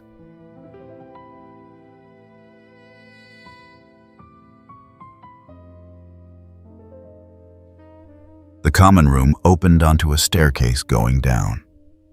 Of course it did. The stairs were stone narrow, with no railing on the left side where the wall had been, and wasn't anymore just a drop into dark that the flashlight couldn't bottom out. James stopped at the top of the staircase, and his flashlight tracked the edge of the drop. How far down? Dante listened. The acoustics of the drop gave something back, a faint resonance, the kind that came from a distance worth measuring. Far enough. Stay right. They descended against the right wall, James with one hand on the stone. Dante watching the dark below them, because the dark below was the direction that mattered. The stairs went down one flight and then another, and the temperature dropped with them, the cold taking on a specific quality damp mineral, the cold of underground water nearby. At the bottom, a corridor running left and right, both directions identical in the flashlight's reach. Same stone, same cracks, same drainage channels in the walls. A sign at the junction painted in white directly on the stone read, "Block C" with an arrow pointing left. Someone had painted over the arrow and added another pointing right. And then someone had painted over that, and the original arrow was partially visible beneath both layers. Which direction did you mark? Dante checked the signage again. James held up the map he'd been carrying, a folded sheet hand-drawn in some earlier part of his time here. He unfolded it, oriented it to the corridor, frowned. "This says Block C is left." Dante pointed right. "Block C is right." James looked at the map, at the corridor, at the sign. "I drew this an hour ago. Map's wrong." He moved right. "Come on." James folded the map and put it away. The motion had the quality of someone putting something down that they'd been carrying longer than they realized. The third wave announced itself with sound. A regular metallic percussion tap, pause, coming from a cell midway along Block C's corridor. The timing was too even to be structural, too deliberate to be random. James's radio went to medium static directional, pointing toward the sound, which meant the sound and the threat were probably the same thing. Or the sound was drawing something else toward it. Dante stopped 10 feet from the cell and listened for the scraping under the floor. Nothing. He listened for the ceiling. Nothing. He tracked the cells on both sides, all open, all visibly empty, as far as the flashlight reached. He went to the tapping cell and put Rebellion's tip through the bars before opening it. Inside, a lying figure, seated, which was not how they move, which was not how they existed in his experience of them, so far seated against the back wall. One sealed limb producing the tapping against the floor in that even rhythm. Not hunting, not oriented, just tapping. The radio maxed out without warning, and the two mandarins hit from behind. They'd been in cells behind James, which the flashlight hadn't fully illuminated on the pass, using the tapping as exactly the draw it had appeared to be. Dante was already spinning before the radio peaked. He'd half expected it. Royal Guard, arms up. Blade angled the impact of the first mandarin's lunge, absorbed full, and fed back into it in the same motion the rebound carrying into the second before it could separate. Both down inside 2 beats. The seated lying figure had not moved. James had not been hit. He'd gotten his back to the wall by the time the mandarins were down, handgun up, the trained response now automatic enough to bypass the shock. He was breathing too fast, not panic effort. The difference being that panic was a response to the moment. And this was the accumulation of every moment since the fog. "You're good," Dante said, and moved past him to the next section of corridor without waiting for the response, because waiting invited standing still, and standing still invited whatever was in the floor. James followed. His footsteps were different than they'd been at the start, heavier, the particular weight of someone running on reserves. Block C ended at another gate, this one open. Beyond it, a wider space, not a cell block. A processing area of some kind, a long counter along one wall, windows above it of thick glass, dark with age. A series of hooks on the wall behind the counter where things had once hung and were now absent. The floor here had a different texture tile over concrete. Most of the tile cracked or missing the exposed concrete beneath, showing the same fault line cracks as the corridor above, but wider. The hooks on the wall were not all empty. 3 of them held something fabric gray, roughly the size and shape of clothing, hanging without any organizing principle. As Dante moved past them, the fabric shifted. No air movement in the room that should have moved it. He didn't look back at it. The radio was at low static and falling. Either the density was dropping, or they were moving out of the worst of it. James stopped in the center of the room. His flashlight found the far wall, another gate, this one, with a proper lock mechanism, large keyed. No key visible. "Locked," James said. Dante checked the counter. Below it, in a shallow recess that the counter's overhang hid from a standing height, a ring of keys on a nail. He took them and tried the gate on the 3rd key. It opened. "She's still in this building," James said. "Somewhere. Maria." Dante pushed the gate open. "Maria's not in this building. You don't know that. I know this building isn't Brookhaven anymore. We went down 2 flights. He held the gate. Whatever's in this building is in this building. Maria isn't. James's jaw tightened. The flashlight stayed on the open gate for a moment, then his face expression doing the calculation between what he wanted to be true and what was in front of him. He went through. Soon, the fourth wave hit them in the dark. When the last light died, the flashlight didn't fail. Something took it. Not physically. The beam was there and then was compressed, the radius shrinking over the course of 3 steps from 15 feet to 5 to arm's length, to a glow that barely cleared James's wrist. The stone walls absorbed what was left. The radio screamed. Dante counted by sound, the floor scraping ahead, 2 mandarins. The lying figure lurched from the left one, maybe 2. Something at the ceiling he couldn't categorize a presence weight, rather than a sound, the way certain things registered in a place like this without announcing themselves through conventional mechanics. He went by sense rather than sight. Royal Guard forward, absorbing the first impact from the left, where he'd placed the lying figure, feeding it back into an ivory shot at the floor scrape direction. 1 mandarin cleared by the ricochet proximity. The second he took with rebellion in a wide circle that covered the most probable approach vector. The ceiling thing didn't descend. The flashlight came back at full range the moment the last one dropped. Like it had been waiting for the room to be empty of everything but them. James's handgun was extended. Nothing in front of it. He lowered it slowly. His hand was shaking not badly. Not the shaking of someone about to fall apart, but the fine motor shaking of someone who'd been clenched too long and couldn't entirely stop. I can't tell where they're coming from anymore. Radio. Use it. The radio's been at max for the last 20 minutes. It's useless. True. Dante didn't argue with True. Then trust me, I can hear them. James looked at him. The flashlight was between them, and Dante could see the exact texture of the exhaustion in his face. Not the dramatic exhaustion of a man about to quit, the specific exhaustion of a man deciding whether to believe someone he still didn't entirely trust. He decided, okay. Beyond the processing area was a final stretch. Short, 20 feet stone on both sides, a smell of standing water, and something under it that was old enough to have become part of the stone itself.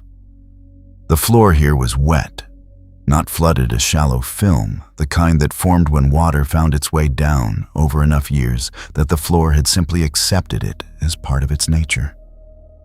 Their footsteps were audible in it. Every step. Dante tracked ahead. The corridor ended in a wall, and set into the wall at floor level was a hatch iron hinged at the top, roughly 2 feet square, the kind of thing that had been built to pass objects through rather than people. It was open. Below it, where it opened, was dark of a different quality than the dark they'd been moving through. Dense weighted the particular black of a space with no ceiling within reach. A sound rose from it. Not the scraping of the mandarins, not the wet drag of the lying figures. A slow metallic draw, heavy, deliberate, the sound of something very large being pulled across stone a very long distance away, and getting closer by increments so small they were almost not increments at all. James heard it. His flashlight tracked to the hatch. From the corridor behind them, a gate they hadn't come through. Iron barred slid shut on its own track, both directions sealed. The hatch was what remained. Dante crouched at it and looked down. The flashlight reached maybe 6 feet before the dark took it. "You first or me first?" James said. Dante looked at him. Some part of James had decided somewhere in the last 20 minutes to stop asking permission from the situation and start asking practical questions instead. That was either a good development or a very bad one, depending on what waited below. He went through first. The drop was short, 8 feet landing on stone, the impact easy enough. He stepped aside and waited.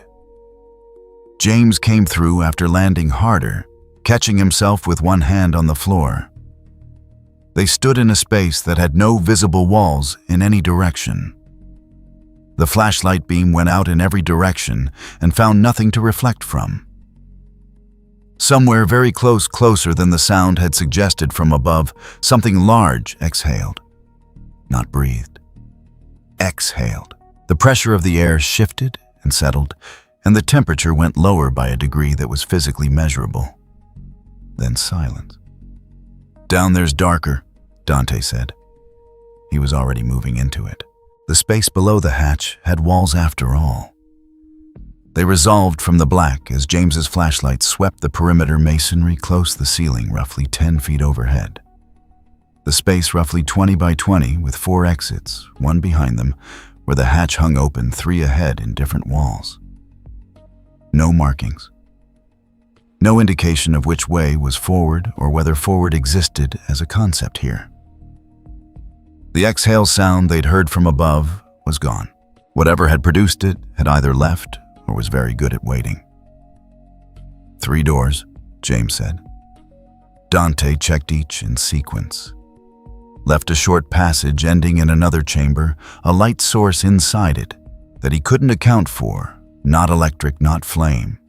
A diffuse amber that had no apparent origin. Center sealed no handle or visible mechanism. Right open a staircase going down further. "Left," he said. "We keep going down on the right. And we end up further from anything. Left."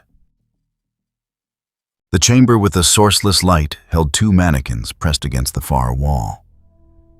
They weren't in attack posture. They were oriented toward each other, the configuration wrong. A stillness that looked less like ambush and more like interrupted conversation. Dante moved in anyway, because standing things that looked wrong were still standing things that had to be addressed before they became moving things. He took the first one mid-turn before it completed its pivot rebellion through the assembly in a downstroke that started high and ended at the ground. The second separated from the wall at speed faster than the ones in Woodside, the labyrinth adding something to their operating parameters, and got close enough that he had to redirect rather than absorb, pivoting his grip to let the lunge carry past Ivory, finishing the exchange at its back. Clean. 10 seconds. The sourceless light didn't change when they fell. It stayed exactly as it had been, illuminating the center and leaving the edges in shadow as if it was staged for a specific purpose that had nothing to do with them. A door in the far wall that hadn't been visible from the entry was now visible. It stood open. The entry behind them was unbroken masonry. No gap, no hatch, no indication a door had ever been part of that wall. James checked it with his palm. Solid. "We can't go back. We haven't been able to go back since Woodside. Through." The passage beyond was short and ended at a junction left and right. Dante turned left. 3 steps later, the passage turned right. He stopped. Checked behind him, the junction was gone. The passage continued straight back the way they'd come. No turn visible from where he was standing. He looked at his feet, oriented himself, checked the walls. The surface was different here, older, the surface more worn, a faint texture that hadn't been in the passage he'd entered from. He turned right and kept moving. The passage ended at a space identical to the one with the sourceless light, down to the amber illumination, down to the position of the single door in the far wall. He checked the ground. The 2 mannequins he'd put down were not here. The ground was unmarked. James's footsteps echoed from ahead of him. Dante stopped walking. James was behind him. He could see James behind him, flashlight tracking the passage walls. The footsteps were still ahead. "Hear that?" he asked. James stopped. Listened. "That's not us. Keep your light on the space ahead." He went through the door. The interior ahead was empty. No sourceless light this time, just the flashlight's reach and four walls and a surface that had the acoustic quality of a space that had recently contained something. The footstep sound had stopped the moment he crossed the threshold. The door in the far wall was open. Beyond it, something moved. The third chamber had mandarins in the rock beneath it. Not emerging present, the scraping below the surface, continuous tracking their movement across the ground.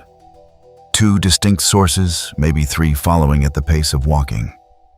Dante stopped at the entry and assessed. One exit. 30 feet of compromised ground between here and it. James behind him, flashlight on the ground. He pulled the doppelganger out of the space beside him.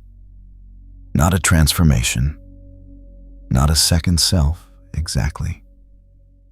More like a shadow that had decided to be useful, stepping out of his peripheral at an angle that light shouldn't have produced. James's flashlight swung immediately. That one's mine. Watch the floor. There are two Abasha. Watch the floor. The doppelganger moved left, drawing the tracking beneath it, the scraping splitting to follow both signatures across the chamber. Dante moved right. The surface flexed under the doppelganger's trajectory. He felt it the ground, responding to the weight that wasn't quite his weight, and the breach happened on the far side, pulling the mandarin into a position that left its emergence point directly under Rebellion's reach. He took it. The doppelganger collapsed back into nothing, at the same moment the shadow shape dissolving without drama, as if it had accomplished what it came for and had no further opinion about its own existence. James was still tracking the empty space where it had been. His flashlight moved between Dante and the absence twice, 3 times. James. Flat. Yeah.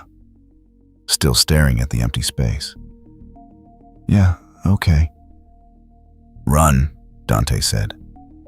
James ran. The scraping beneath went to maximum speed in the same instant, tracking him converging on his trajectory. Dante moved in the opposite direction, toward the walls, toward the thinnest sections, deliberate, and the tracking split half continuing, after James and half correcting toward him. He let the surface break. The first mandarin came through the rock to his left, and he drove Rebellion through it, before it oriented using the angle of its own emergence as the strike point. The second breached 2 feet from where James reached the far door, and James, without any instruction, put 2 handgun rounds through it from above while it was still clearing the surface. It dropped. James was through the door. Dante crossed the remaining distance and followed. "You've gotten better," he said. James didn't answer. He was already moving flashlight on the next space. The next chamber was large. Not the cramped geometry of everything before it, a genuine expanse 30 feet at least, in each direction, the ceiling high enough that the flashlight couldn't reach it. At the center, resting on the bare ground, the abstract daddy. Dante had encountered things that defied category before. The abstract. Daddy didn't defy it so much as constitute one of its own, large, asymmetric, organized around a shape that suggested violence done to architecture and then given mass. It was oriented toward the far wall and not moving, which in Dante's experience meant it was either dormant or pretending. He crossed to James's position at the entry. "Stay at the wall," he said quietly. "Don't get between me and it."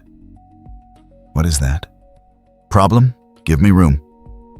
He moved into the space. The abstract.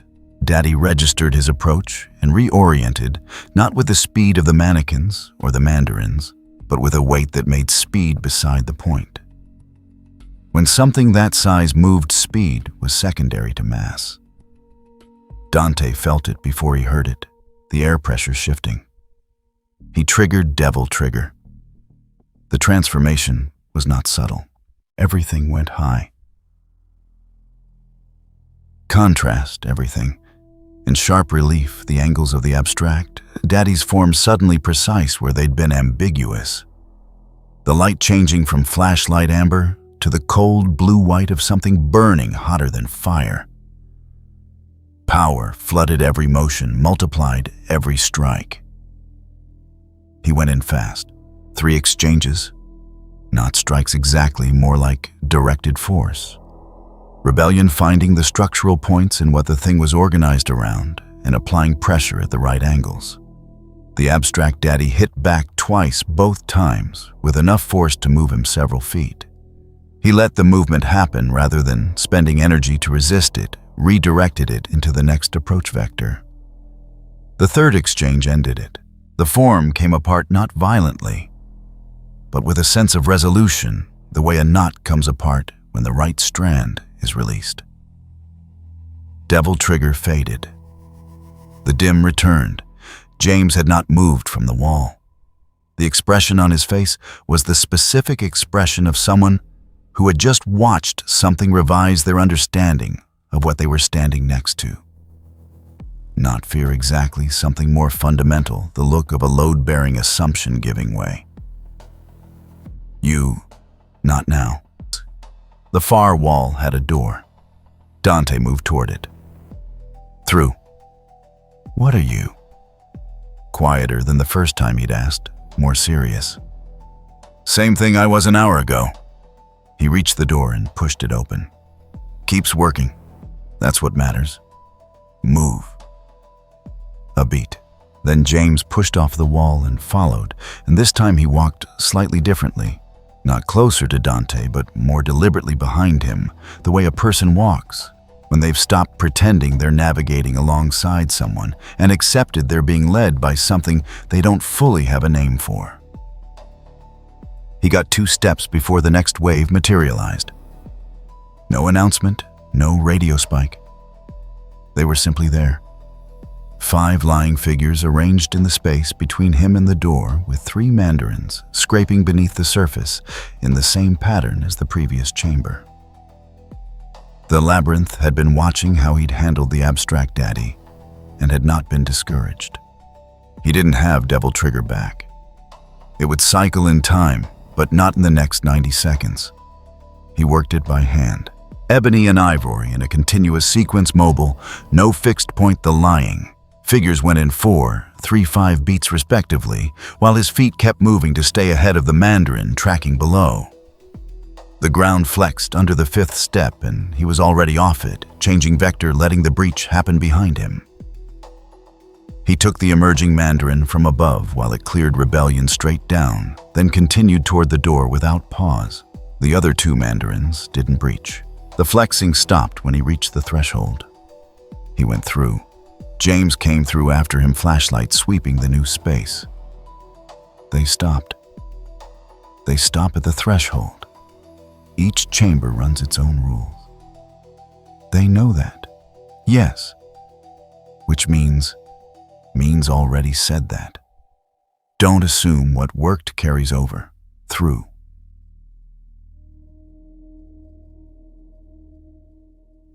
Three more chambers, no door opening twice to the same space.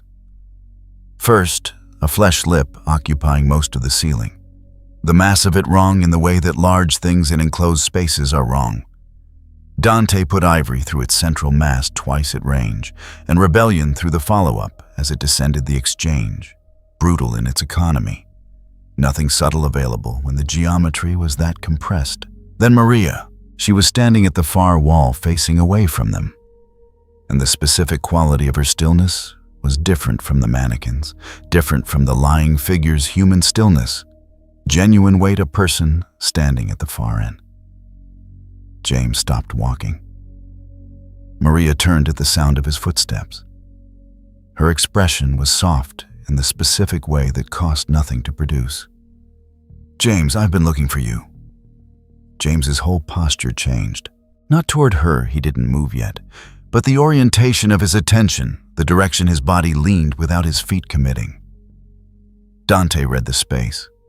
No radio spike, no scraping.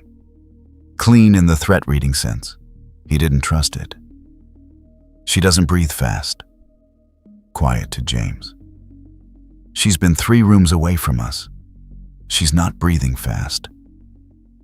James blinked. his attention fractured between Maria and the observation. "James," Maria said, softer. "This way. I know the way out." Her eyes moved to Dante briefly, a flicker of something that wasn't fear, more like recalibration. The same expression a performer makes when something in the staging has shifted outside the script. He'd used the doppelganger 2 chambers back. She'd seen what he was, or something in the building had, and had updated her accordingly. "There's no out. Flat. There's through. Come on." She turned toward the far wall, took a step. "I remember this place. I can..." The far wall opened around her, not a door, not a mechanism, the surface simply parting the way water parts and rejoining behind her. And she was through, and the wall sealed again, and James had taken 2 steps toward it before Dante's arm came up across his path. "Don't!" James's chest hit the arm. He stopped. He stared at the wall. "She knows the way," he said. "She went through stone. You can't." James, flat, level. "You can't." A long beat. James's hand came up and pressed against the wall the way it always did. Cool, solid, no give. He stood there for a moment that had a specific weight to it, a man pressing his hand against the wall between him and the person he'd come here for the 3rd time. He stepped back. "Then how?" he said. Dante read what remained. The entry was sealed. The far wall where Maria had been was solid. The only remaining opening was a low passage in the left wall, barely head height leading into dark. "That way." The low passage ran for 20 feet and opened into a space where the geometry was wrong in every direction. The ground angled slightly, not enough to fall enough to change the calibration of every step. The walls were not parallel. The ceiling varied in height, high on the left, low on the right, descending in an arc that wasn't architectural, but organic. Along the right wall, a groove in the rock, wide and deep, running the full length of the space, fresh. Pale dust at its edges, still unsettled. Close. The thing that made that mark had been here very recently. James tracked the groove with the flashlight without comment. He'd stopped commenting on the marks after the second one. In the far wall, a door. Actual wood. Framed with molding. A brass handle. A small rectangular plate above it reading, "Room 312. Everything in this building was the same gray weight of it. This was wood. Dante went to it and opened it. What was beyond was not a prison cell, not a labyrinth chamber. It was a hotel suite, carpet burgundy and gold. The pattern slightly faded, but intact. A bed against the far wall made a lamp on the nightstand, producing warm, incandescent light. A writing desk, a window showing darkness outside. But the darkness had a different quality than the darkness they'd been moving through, less dense a darkness, with sky in it rather than just absence. The smell was different too. Wood, old fabric, the particular sealed space smell of a space that had been sealed and was now open for the first time in a while, rather than the smell of something that had never been closed. James came through behind him and stopped. Neither of them said anything for a moment. Everything was intact. The lamp worked. The carpet showed no damage.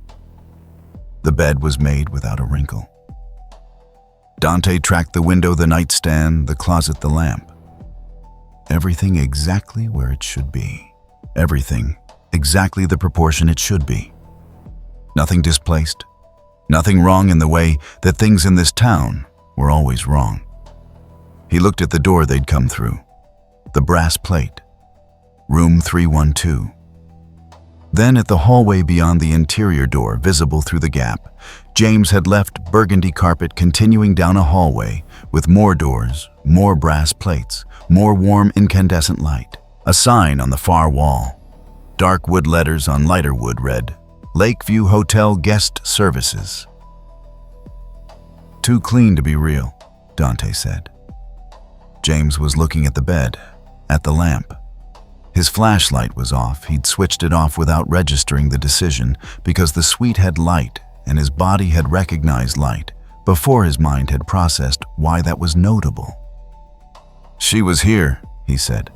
"Mary, she was here in this hotel. We came here together."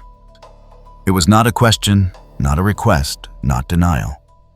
Something that lived below those categories. A fact he was holding up to the light to see if it was still the same shape it had been before everything else. "I know," Dante said. James looked at him. "That's why we're here," Dante said. "Come on." He moved through the interior door into the hallway, and the carpet was soft under his boots, and the lights were warm, and somewhere at the end of the hallway, a grandfather clock ticked in the specific unhurried way of a thing that had been keeping time long before they arrived and would keep it long after. The lobby was wrong, in the way a photograph is wrong. Not broken, not decayed, wrong in the specific sense of something that had been reconstructed by someone who had never stood in the original, but had studied it very carefully from a distance. The chandelier overhead was lit, and the bulbs were warm, and the light they produced fell across burgundy carpet that had no stains, no wear patterns, no evidence of the 1,000 small transactions of feet that a hotel lobby accumulates over years of genuine use. A front desk along the far wall, a key cabinet behind it, half the hooks occupied. Potted plants in the corners, real ones green, which was the detail that made the back of Dante's neck register something without naming it, because real plants needed tending, and tending needed someone, and the hotel was empty. The clock behind the desk read 11:47. James had stopped in the center of the lobby. His flashlight was still off. He hadn't switched it back on since room 312, and he stood in the chandelier light with the particular stillness of someone who had come somewhere specific and was now standing in it, unable to start. "We stayed here," he said. Not to Dante. "The summer before we stayed here." Dante checked the exits. Staircase to the left, a hallway running right toward what the signage called the dining room. Double doors ahead, frosted glass. Lakeside Lounge in gold letters. The radio at James's hip clicked once low and held. "James?" James turned. "Something's in the dining room. Keep close." The first wave was waiting between the tables. 8 tables, white linen settings intact, glasses, silverware folded. Napkins, everything positioned with a precision that had the quality of a stage set rather than a functioning restaurant. 3 mannequins between the tables, oriented toward the far wall where a window ran the length of the room and showed the lake outside. Black water, no moon, a surface that absorbed the hotel's light without returning any of it. Dante moved through the tables without disturbing the settings. Trickster on the first mannequin sidestepped its initial burst, let it carry into the table behind him, rebellion through the assembly before it reoriented. The table shifted, one glass tipped and fell, and shattered on the carpet. The other 2 mannequins converged on the sound. He was already relocating Ivory, clearing the nearer one mid-stride, Rebellion taking the third at an angle that used the adjacent chair as a pivot point. The dining room was still again, settings undisturbed except for the one broken glass. James stood at the entry. He was looking at a specific table round by the window, 2 chairs set for 2.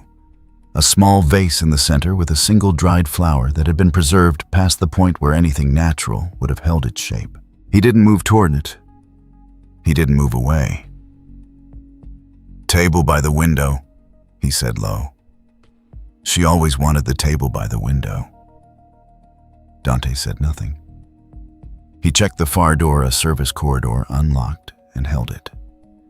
James came eventually. He didn't look at the table as he passed it. That was worse than if he had. The service corridor ran behind the kitchen to a staircase. At the base of the staircase, a cassette player on the floor plugged into a wall outlet that had no business being in a stairwell. It was playing. The volume was low enough that the sound registered first as ambient, before resolving into something specific, a woman's voice not singing.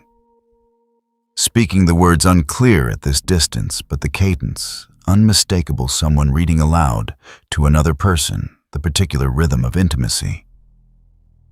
James heard it 2 steps before Dante expected him to. He stopped on the stairs. The radio spiked. Dante moved past him. Without comment, took the landing above, in 3 steps, put down the 2 lying figures that had materialized from the service door at the top, before James had processed the radio warning.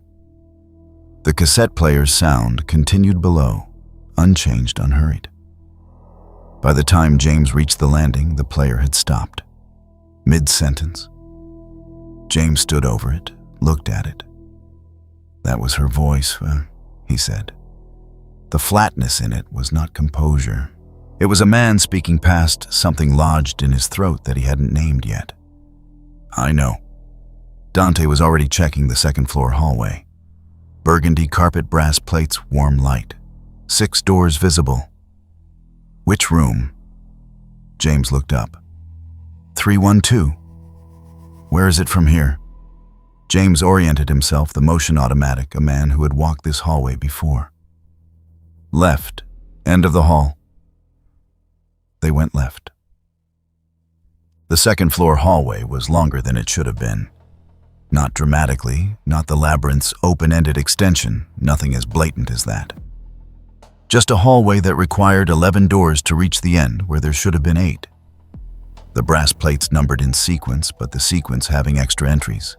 308, 309, 310, 310, A, 311, 311, A, 312.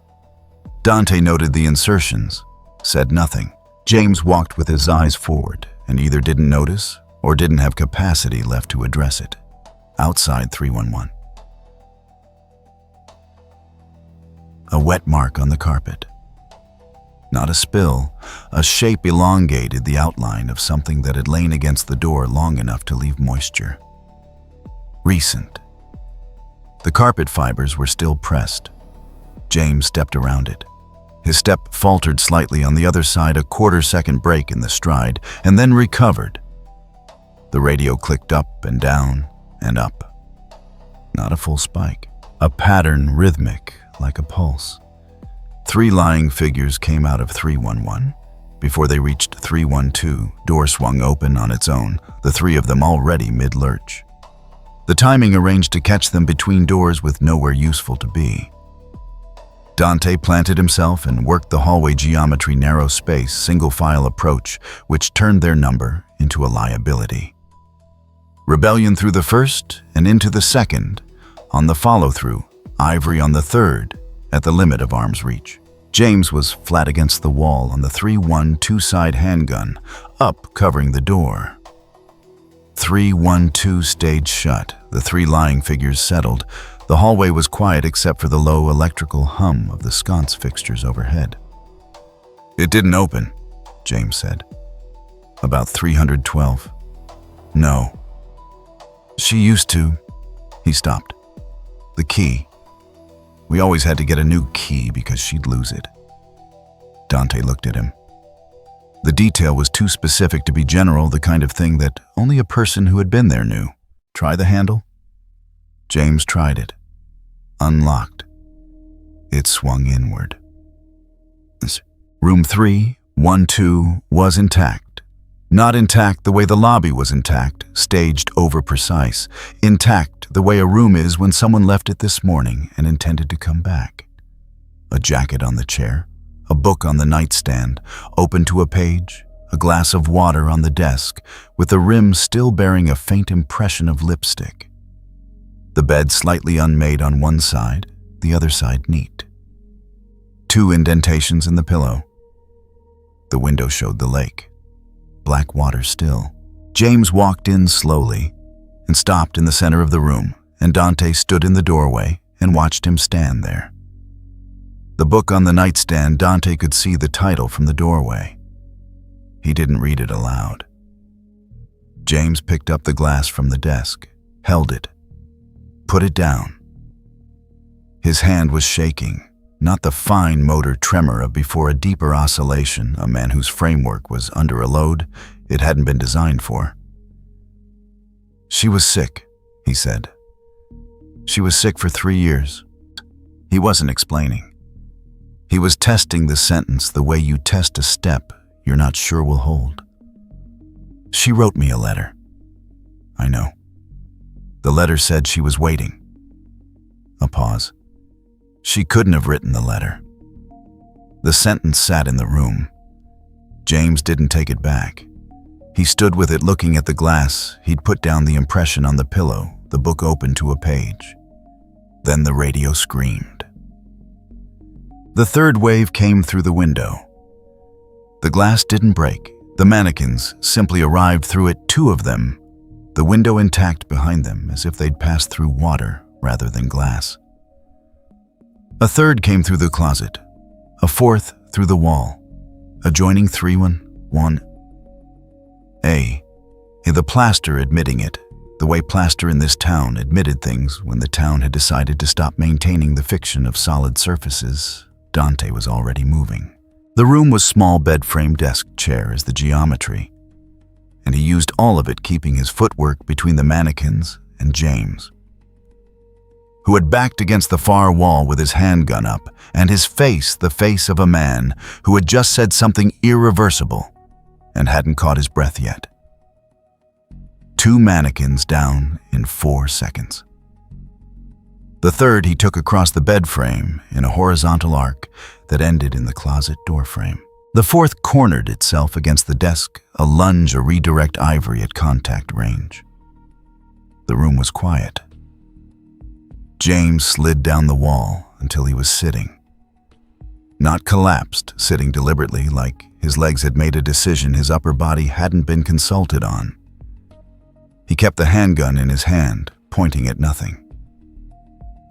"She couldn't have written the letter," he said again, quieter. Dante looked at him, then at the door. The hallway was still visible. 312 remained unlocked, the door standing open, and at the far end of the hallway, at the intersection with the main staircase, the light quality had changed. "Get up." Get up, James." James got up. The motion cost him. He came to the door and looked at what Dante was looking at. At the end of the hallway, at the intersection, Maria. She was leaning against the wall with the specific ease of someone at rest, not hiding, not approaching, simply present, watching them. Her cardigan, the pink streak, the expression that cost nothing to produce. "James," she called down the hallway, soft. "You should stay.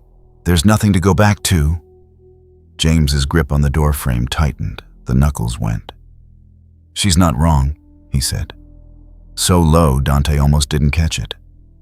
"She's working," Dante said. "That's all that is. Move." "You don't?" "She says exactly what keeps you here. That's the function. You stay, the building keeps running. You move, it has to work harder." He held James's line of sight until James was looking at him rather than Maria. "Move." A long beat.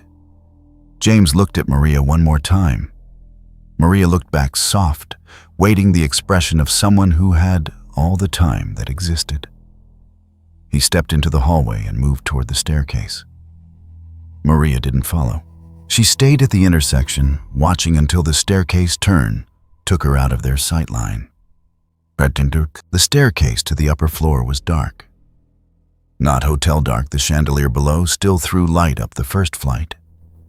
But above the second floor landing, the quality changed, the warmth bleeding out of it.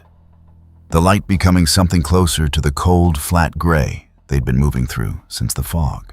The carpet on the upper stairs was the same burgundy pattern, but the fibers were worn here, compressed, as if this section had seen more traffic than the careful staging below had accounted for. On the third-floor landing, a groove in the carpet. Wide. Running from the stairwell door to the far wall. Deep enough that the carpet pile had separated along its edges. Dante stopped. James stopped behind him. The groove was fresh. The carpet fibers at the edges still stood apart, not yet returned to position. Whatever made it had been here within the last few minutes. Then the door at the end of the third-floor hallway opened. No lying figure came through it. No mannequin. Just the door swinging inward, the space beyond it dark, in the way that specific dark was when something very large was using it. Pyramid Head stepped into the hallway. It moved. The way it always moved, without urgency, without performance. The weight of it establishing its own tempo as it advanced. The great knife dragged behind it, the blade scoring a continuation of the groove already in the carpet. It was not looking at Dante. Its orientation, its pull, the direction, everything about it leaned James behind Dante's right shoulder. Dante stepped left, putting himself fully in the hallway's center. Pyramid Head's advance slowed. Not stopped, slowed the way a current slows around an obstacle, recalculating. Then it swung. The great knife came horizontal, and Dante caught it on rebellion. Both hands, the impact driving him back 2 steps on the carpet. He held the redirect, channeled the force sideways, rather than absorbing straight, and the blade buried itself in the hallway wall to his left. While it was anchored, he closed the distance and drove 3 strikes into the iron. Not trying to end it, reading its structure the way he'd read it in Woodside, finding the stress points, applying information. The iron didn't give. But something behind the iron registered the input, the same deep wrongness he'd felt before, the metal fatigue resonance of a thing that was not invulnerable, but was not vulnerable in any conventional sense. Pyramid Head wrenched the blade free. It turned back toward James. Dante got between them again. The second exchange was faster. PH had recalibrated the swings, coming with less telegraph, the rhythm tightening. Dante ran Trickster for the next 3 beats, not meeting force with force, reading the arc and not being where it finished. The great knife moved through spaces he'd vacated a quarter second prior. Close, very close. The displacement of air from each pass was measurable. James behind him not running, standing, watching. The paralysis of someone watching something that had been hunting him for days take hits from a man in a red coat and keep coming. 4th swing, 5th. The hallway was too narrow for clean lateral movement. Dante took the 6th on rebellion again this time, Royal Guard timing, absorbing full and feeding the rebound directly into a rebellion strike at the seam between the helmet and the mass below it. The wrongness rang louder. The silhouette flickered. Enough. He triggered Devil Trigger. The hallway went high contrast. Pyramid Head's form resolved in total precision, every stress point, every seam. The structural logic of what it was built around. The next 3 seconds were not a negotiation. Rebellion found the primary load-bearing point in what held the form together and applied force at the exact angle required. The dissolution was faster than Woodside. Less drama. The form came apart in stages. The great knife hitting the carpet with a weight that left a final groove, the mass following it down into the ambient dark of the hallway, the way a held breath releases. Devil Trigger faded. The hallway was empty. The groove in the carpet was the only evidence of anything. James was against the wall again, both hands at his sides, now the handgun holstered at some point during the exchange, without him registering the decision. "It still came for me," he said. "Even when you were, it always comes for you. That's what it is." Dante rolled his right shoulder. The Royal Guard timing had held but 6 exchanges with that weight, left something in the joints that needed a moment. He didn't take the moment. It'll come back. You know that. Yeah. James looked at the groove in the carpet, at the dark doorway at the end of the hall where it had come from. What is it? Part of this place. Dante moved toward the doorway. Part of what this place is doing. Don't think about the what. Think about the next door. There's always a next door. That's how you get through. Tick, the room beyond the doorway was not a hotel room. Not because it was damaged or decayed, because it had never been a hotel room. It was a room that had the dimensions of a hotel room and the placement within the building's architecture of a hotel room. But the contents were wrong industrial shelving along the walls, rusted, holding objects that had no relationship to hospitality. A drain in the center of the concrete floor. Fluorescent lighting, the harsh white of utility spaces, one tube flickering in that too regular pattern. The fourth wave occupied the shelving. Mandarins, 3 of them, not in the concrete beneath on the shelves, pressed against the back walls, the configuration suggesting something that had arranged itself for waiting rather than emerged from movement. They dropped. When Dante crossed the threshold, the descent fast. The concrete floor hard and unforgiving in a way the carpet had not been. He worked it compact and efficient. No flourish available in the space. Rebellion through the first 2 before they fully oriented Ivory on the third, at arm's length. The empty shells from the gun hit the drain and rang out. He checked the room. At the far end, another door, and through it visible before he opened it. The quality of light changed, warmer amber. The chandelier light of the lobby rather than the fluorescent utility of this space. He opened it. They came out on the mezzanine level, overlooking the lobby. The chandelier below the front desk, the potted plants. The lobby exactly as they'd left it, except the clock behind the desk no longer read 11:47. It read 11:47. The same position. The hands hadn't moved. James leaned on the mezzanine railing and looked down at the lobby, his reflection in the polished floor below. The table in the dining room, visible through the archway, the window, the black lake beyond. She was already gone, he said. The sentence landed differently than the previous ones. Not a test, not a question. Something that had been waiting for its moment. Dante heard it and said nothing and let it be what it was. The lights in the lobby shifted. Not gradually, a threshold crossing the warm amber going out the chandelier, dying, and in its place, something colder coming up from the walls themselves. A deep red-gray, the light of a place that had decided to stop performing.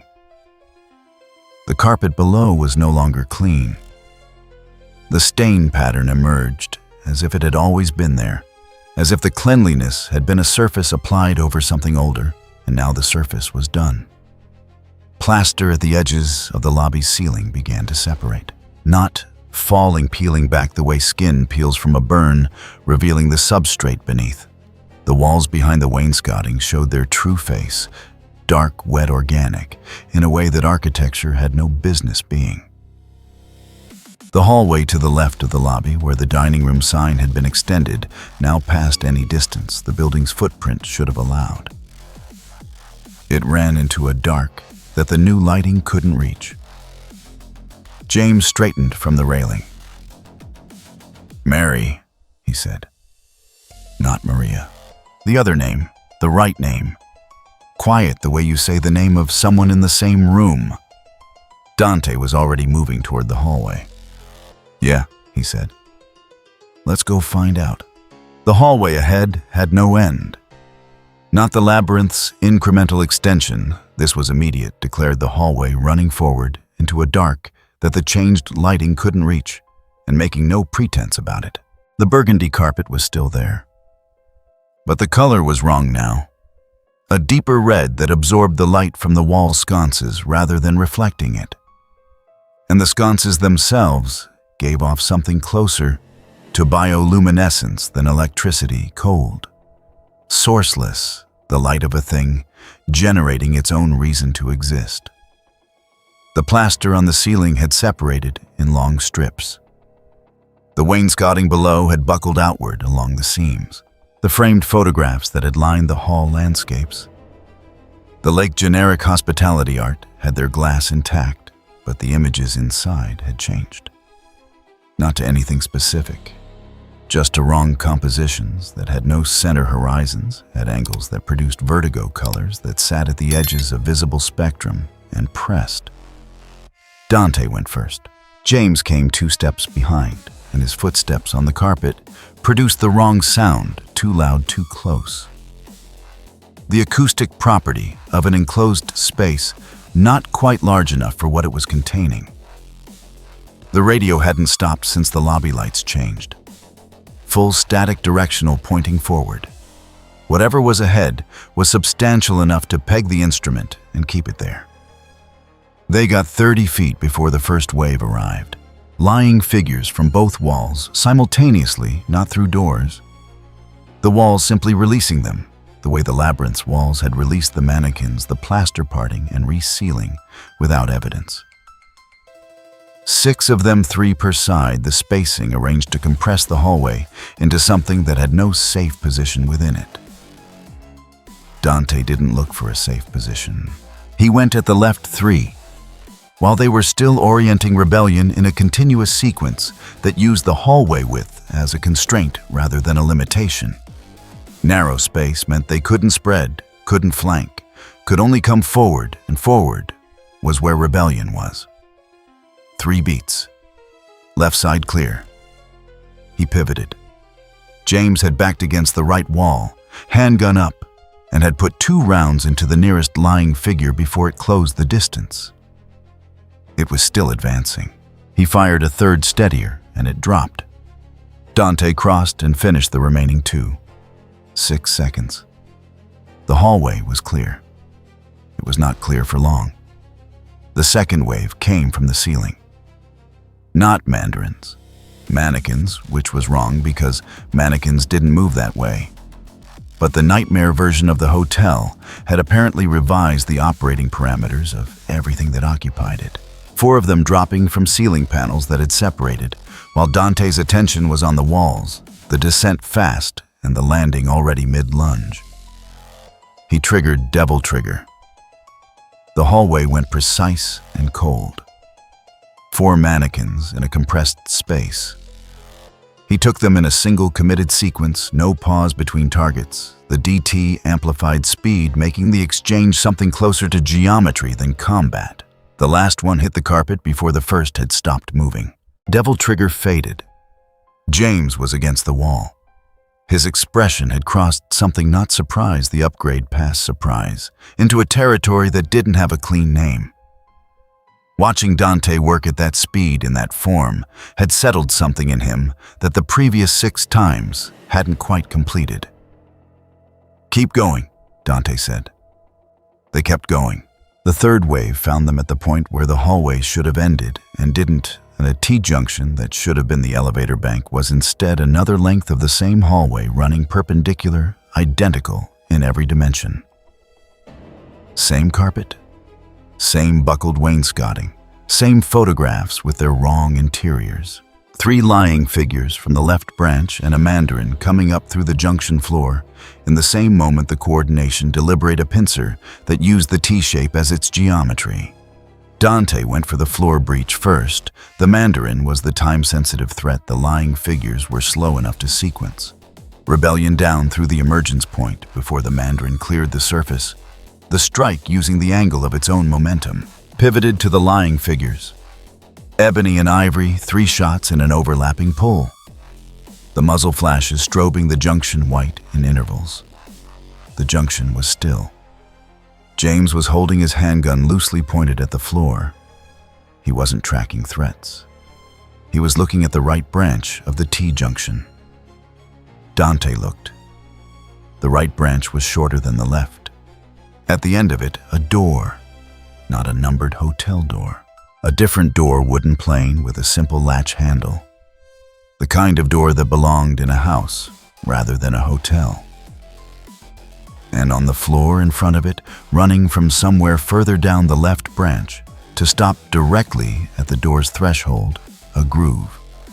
Wide. Continuous.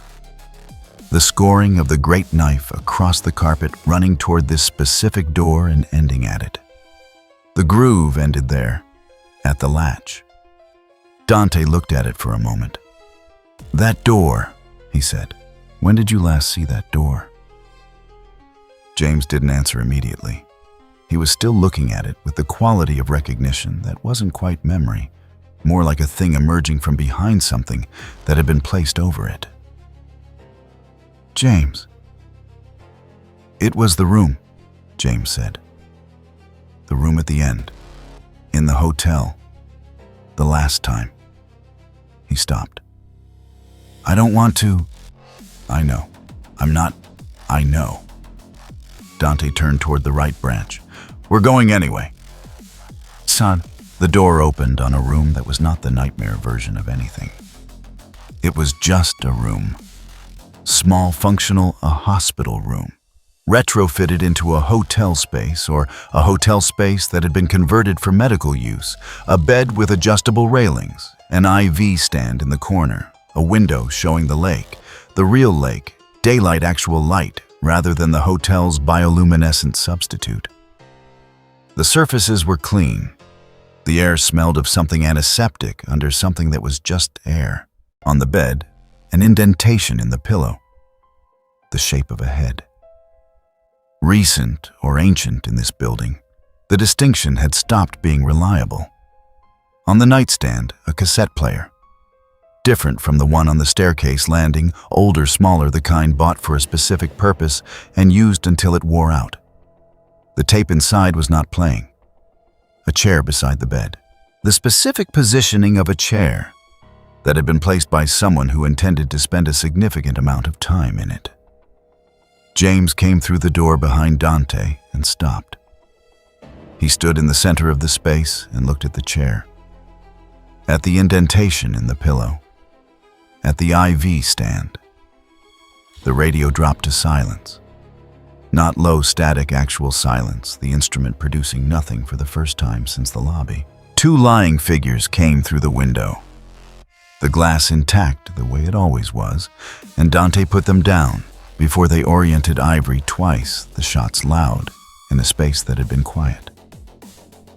He didn't move from his position between James and the rest of the space. He cleared the room's perimeter, found nothing else, and came back to the doorway. James hadn't moved. His hand came up and he pressed it against the IV stand. The metal was cold. He held it. "I was there," he said. "At the end, I was there with her." Dante waited. "She asked me something." James's voice had shed its controlled flatness. What was underneath was not dramatic, just unmedicated, the plain texture of a thing that had been pressed down for a long time. "She asked me if I remembered the good times we had. I said yes." He stopped. "I was thinking about other things." The cassette player on the nightstand clicked on. No sound came from it. The tape spun. Nothing. "I wanted it to be over," James said. "I wanted..." He stopped for a long time. The IV stand was still cold under his hand. "I know what I did." The room's light changed. Not dramatically a quality shift, the daylight in the window losing its warmth. The lake outside going from afternoon to something between seasons, a flat gray that was neither the nightmare's red gray nor any kind of normal. Dante said nothing. He let the sentence be what it was and stood in the doorway and watched the IV stand hold James's weight. Then the wall across from them opened. Not as a door, as a gap, the plaster separating at a vertical seam that hadn't been visible before, revealing a passage beyond it that ran at an angle that wasn't consistent with the building's architecture. Along the passage floor, the groove. The great knife's mark continuous running from somewhere behind them, through this newly opened gap and into the space beyond. Following it was not a choice. It was the only direction. The passage ran at that wrong angle for 40 feet and opened into a space that had been a ballroom. The hotel's ballroom high ceiling, a parquet floor beneath the carpet that had separated and curled at the edges, a stage at the far end where musicians had played at some point for events that had no relationship to what the building had become. The chandeliers were intact, but dark. The tables that had been arranged for banquets were present, but overturned not violently, gently, as if someone had set them carefully on their sides and left. The groove crossed the parquet and ended at the center of the room. In the center, nothing visible, just the endpoint of the mark. The fourth wave materialized from the overturned tables. Lying figures and mannequins, mixed 8 of them total. The nightmare's final answer to Dante's presence: take everything available and put it in one space and see what that produces. Dante saw what it produced. He went through them systematically, not flashy, not extended the economy of someone who had done this for the length of this building, and understood that efficiency was the only thing that mattered in the final stretch. Rebellion and ivory. Alternating, maintaining movement, not giving any fixed point for the converging approaches to use. 2 minutes start to finish. The ballroom was clear. James stood at the edge of the parquet. He'd fired 3 times during the wave, all 3 connecting, which was a different person than the man who'd missed his second shot in the hospital junction. Dante crossed to the center of the ballroom, to the end point of the groove. He crouched and looked at it. The scoring was deepest here, the final mark, the place where the drag had stopped. And in the parquet itself, where the blade's pressure had been concentrated at the point of rest. A fracture in the wood. A crack running 2 inches in each direction from a central point, and below it, faintly, a pressure not physical. Not anything he could have named to someone who hadn't spent their working life around things that operated outside natural law, but present. The thing that had been organizing this space. The mechanical reason the loop ran. He could feel it the way he felt the ambient energy of corrupted places, the residual charge of a thing that had been fed enough to sustain itself. This building had been running on something real. Not supernatural fuel generated at random something specific. A specific unresolved weight that had enough mass to keep the machinery of the place operational. James's weight. James's specific unresolved thing, which James had just named. He stood. "James, come here." James crossed the parquet. He stopped beside Dante and looked at the fracture point in the floor. "That's it," Dante said. "That's what's been running this." James looked at it for a long moment. "How do you—" "Same way I know everything in places like this. You learn to read it." He glanced at James. "It's yours. You named it. Now I can reach it." He triggered Sin Devil Trigger. The ballroom went incandescent. Not the high contrast of Devil Trigger, but something beyond the visual spectrum. A brightness that registered as pressure rather than light, the air around Dante becoming something other than air for the duration. The fracture point in the parquet was suddenly as clear as a lit fuse, the exact geometry of what held the loop, the precise angle and force required to break it. He drove rebellion through the floor at the fracture point. The resistance was not physical. It was the resistance of a thing that had existed long enough to believe in its own permanence, and the belief was wrong, and the blade found the center of it, and the belief ended. The Sin Devil Trigger released. The ballroom was dark and still. The silence arrived without announcement. Not the silence of a space between sounds, the silence of a machine that had stopped.